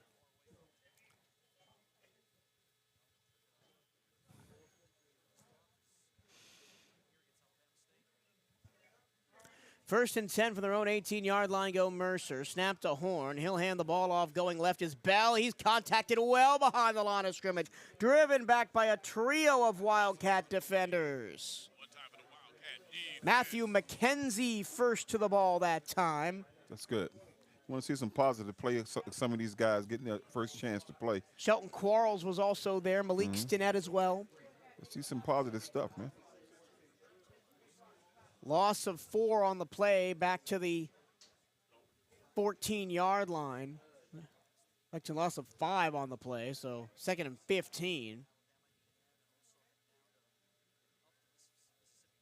Horn with one receiver in motion left to right, takes the snap, hands the ball off, jump cut up the middle, back to the original line of scrimmage, and a little bit more from Micah Bell. He gets up to the 21-yard line. Quarles again on the tackle. Yep. That'll be a gain of 7 yards, but it sets up 3rd down and 8. And we've hit the 2-minute warning here at the end of the game. We'll keep it right here because, I want to talk about where the Wildcats go from here. And it's all fine and dandy to ask that question, to not ask that question after the USF game because it's USF FBS team. But now, you look decent in the first half today against Mercer. It was 0-0 with 6.5 minutes to go in the first half, and you went into the half down 21-0 because the defense just capitulated because they were on the field. The offense couldn't move the ball. But even on offense, you had them on the ropes early. You were moving the ball. You dropped 2 bona fide touchdown catches, one from Corey Turner and the other from Lorenzo Jenkins. I think on the defensive side, we saw 3 missed assignments. Those first three touchdowns. The missed assignments, the guy coming out of the backfield wide open, and then you had another guy run down the seam for a touchdown wide open. 3 missed assignments. Then you had the 2 drops on the offense. After that, the guys began to hang their head a little bit, and the game got out of hand. We played great the first 2.5 quarters. Now, there is no BC without you. Show your support for Bethune-Cookman Athletics by joining the Wildcat Champions Club today. Help us build a championship culture at Bethune-Cookman. You can donate and join at cookman.scalefunder.com. That's cookman.scalefunder.com. After the 2-minute warning, it'll be 3rd down and 7 for Mercer. They need to get to their own 28-yard line. They're on their own 21. Hess Horn in at quarterback after an injury to DJ Smith, which they're probably just keeping DJ out for preventative measures. Don't want him to get hurt after. Because next week, they are thrown into the SoCon schedule. Chattanooga picked to finish first in the SoCon. They get them on the road, first game of the conference schedule. Tough ask for Mercer. Also an interesting note that Mercer goes to Alabama, second to last week of the season. And USF, who we played last week, playing Alabama today. Could you imagine playing Alabama in November, and Alabama is trying to get up in the playoffs, and they need points? Red Hat now retreating off the field. We're just about set to go with the last 2 minutes of action here from Daytona Stadium. 3rd down and 7 for Mercer. They are stacking the line. Expect maybe a run or a screen pass here. 3 tight ends in the formation, all to the left. They pitch the ball to the left, and a big hole up the middle, close to a first down. Micah Bell, but he's not going to get there. He's 2 yards short. Comes the punt team, or are they going to go for it? Well, if they go for it, I think, and they get it, the game's over. It's 1:47 to go. And the coach is going to go for it. They haven't. Have they punted today? No, here comes the punt team. They They punted 3 times. 3 It's the times? Third punt, I think. Still not a lot. Wildcats have not gotten a ton of stops today, and even the ones they did have, the 2 fourth down stops, haven't given them enough momentum. Malik Huggins back deep to receive on the punt from John McConnell. He'll stand at his own 12-yard line, punting left to right. Clock rolling, 1:16 to go. 3 seconds on the play clock. They do get the snap away. It is up, high, spiral, forcing Huggins back to his own 20-yard line near side. No fair catch, but he slips and falls at the 18-yard line without a contact from a white jersey. And that just kind of sums up the day for VCU. Penalties, self-inflicted wounds, play calling a little vanilla after you got down, and that's all she wrote. The one positive is the safety. I got a text message saying, have we taken a step back from last year? And I texted him back, nope. I just think the first half of this season is much tougher than it was last year. Counter, we haven't shown that we've gotten better than last year either. No, we haven't. And even against some of the top teams, Memphis specifically, we showed something.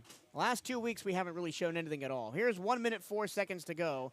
Ransom back in there at quarterback. Wildcats on their own 18-yard line, trying to get over 100 yards of total offense on the game. Ransom slings it in the middle, incomplete. Big hit on the receiver. Trying to come across the middle was Kobe Stewart. Had it in his hands, but took a big shot from the linebacker, Ken Stadley. Check that. Isaac Prince made the hit and just dropped the ball. That's the big thing. Last week and this week. This week it's hurt us more, but the drops cannot continue. Those were momentum killers. Those drops at the beginning of the game.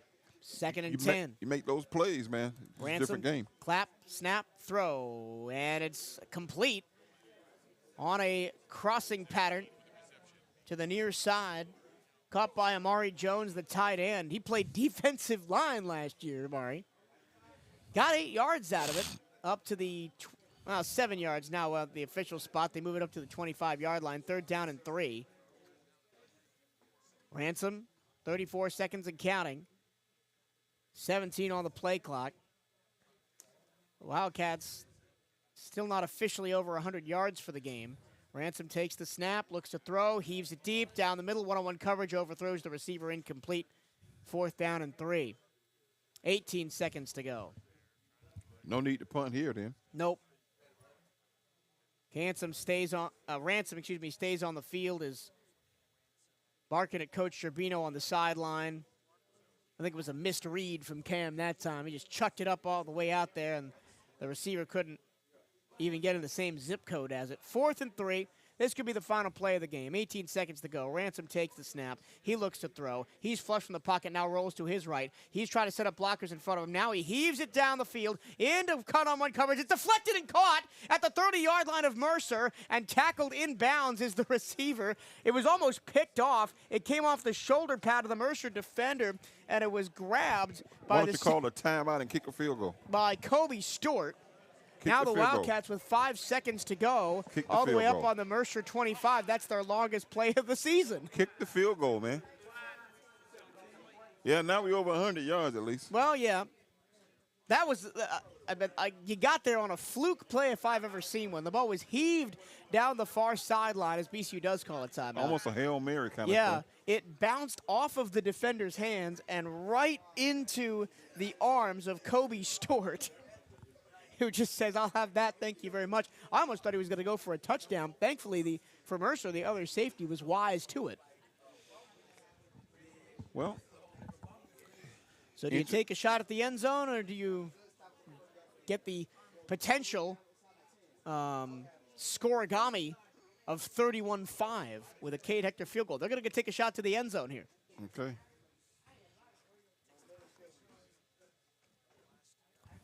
This will be the last play of the game. Wildcats with 5 seconds left at the Mercer 25-yard line. 3 receivers in the pattern. Ransom in the gun, 2 tight ends left. He takes the snap, fakes the handoff, pressure, steps up in the pocket. Now he'll roll to his right, looking downfield. He's got to throw the ball away, and that's the end of the game. Isaac Prince didn't let Cam Ransom get the pass away, just had to throw it out of bounds, and that's the end of regulation.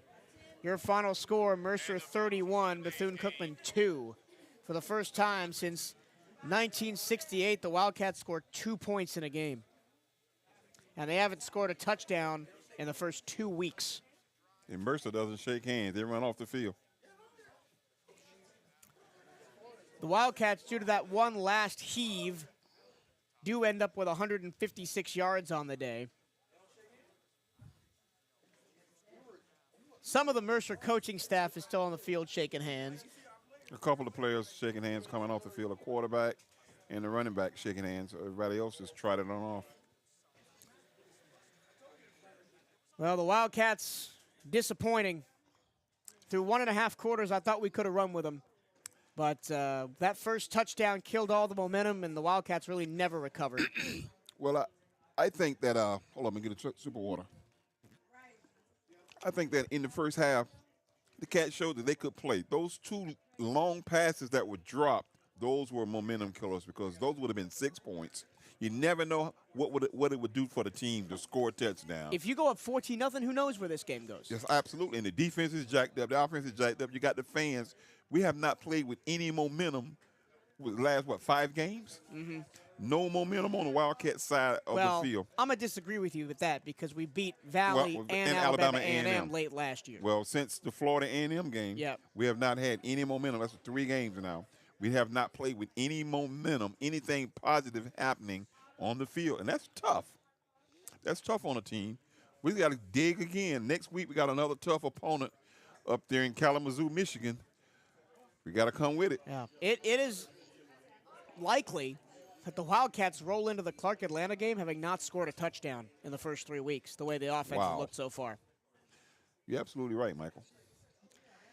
We'll see how next week goes. Your final score, Mercer 31, Bethune-Cookman 2. Once again, the first time the Wildcats have scored 2 points in a game since the 9-2 loss against Kentucky State on October 12th, 1968. Your final stats read like a big orange wave on my stats screen. 25 first downs to 10 in favor of Mercer, 221 rushing yards to 29, 228 receiving yards to 127. Average yards per play, 6.5 for Mercer, 2.8 for the Wildcats. Some individual numbers. Passing, Cam Ransom, 127 yards.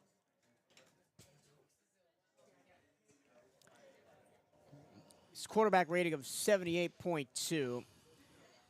Receiving for Bethune-Cookman, Kobe Stewart, 50 yards. Malik Huggins, 33. Kevin Washington Jr., correction, that's not Kevin Washington Jr., it is Javon Ross, 18 yards. Thomas Nance, 13. For Mercer, DJ Smith, a 203.7 quarterback rating as he threw for 237 yards and 3 touchdowns.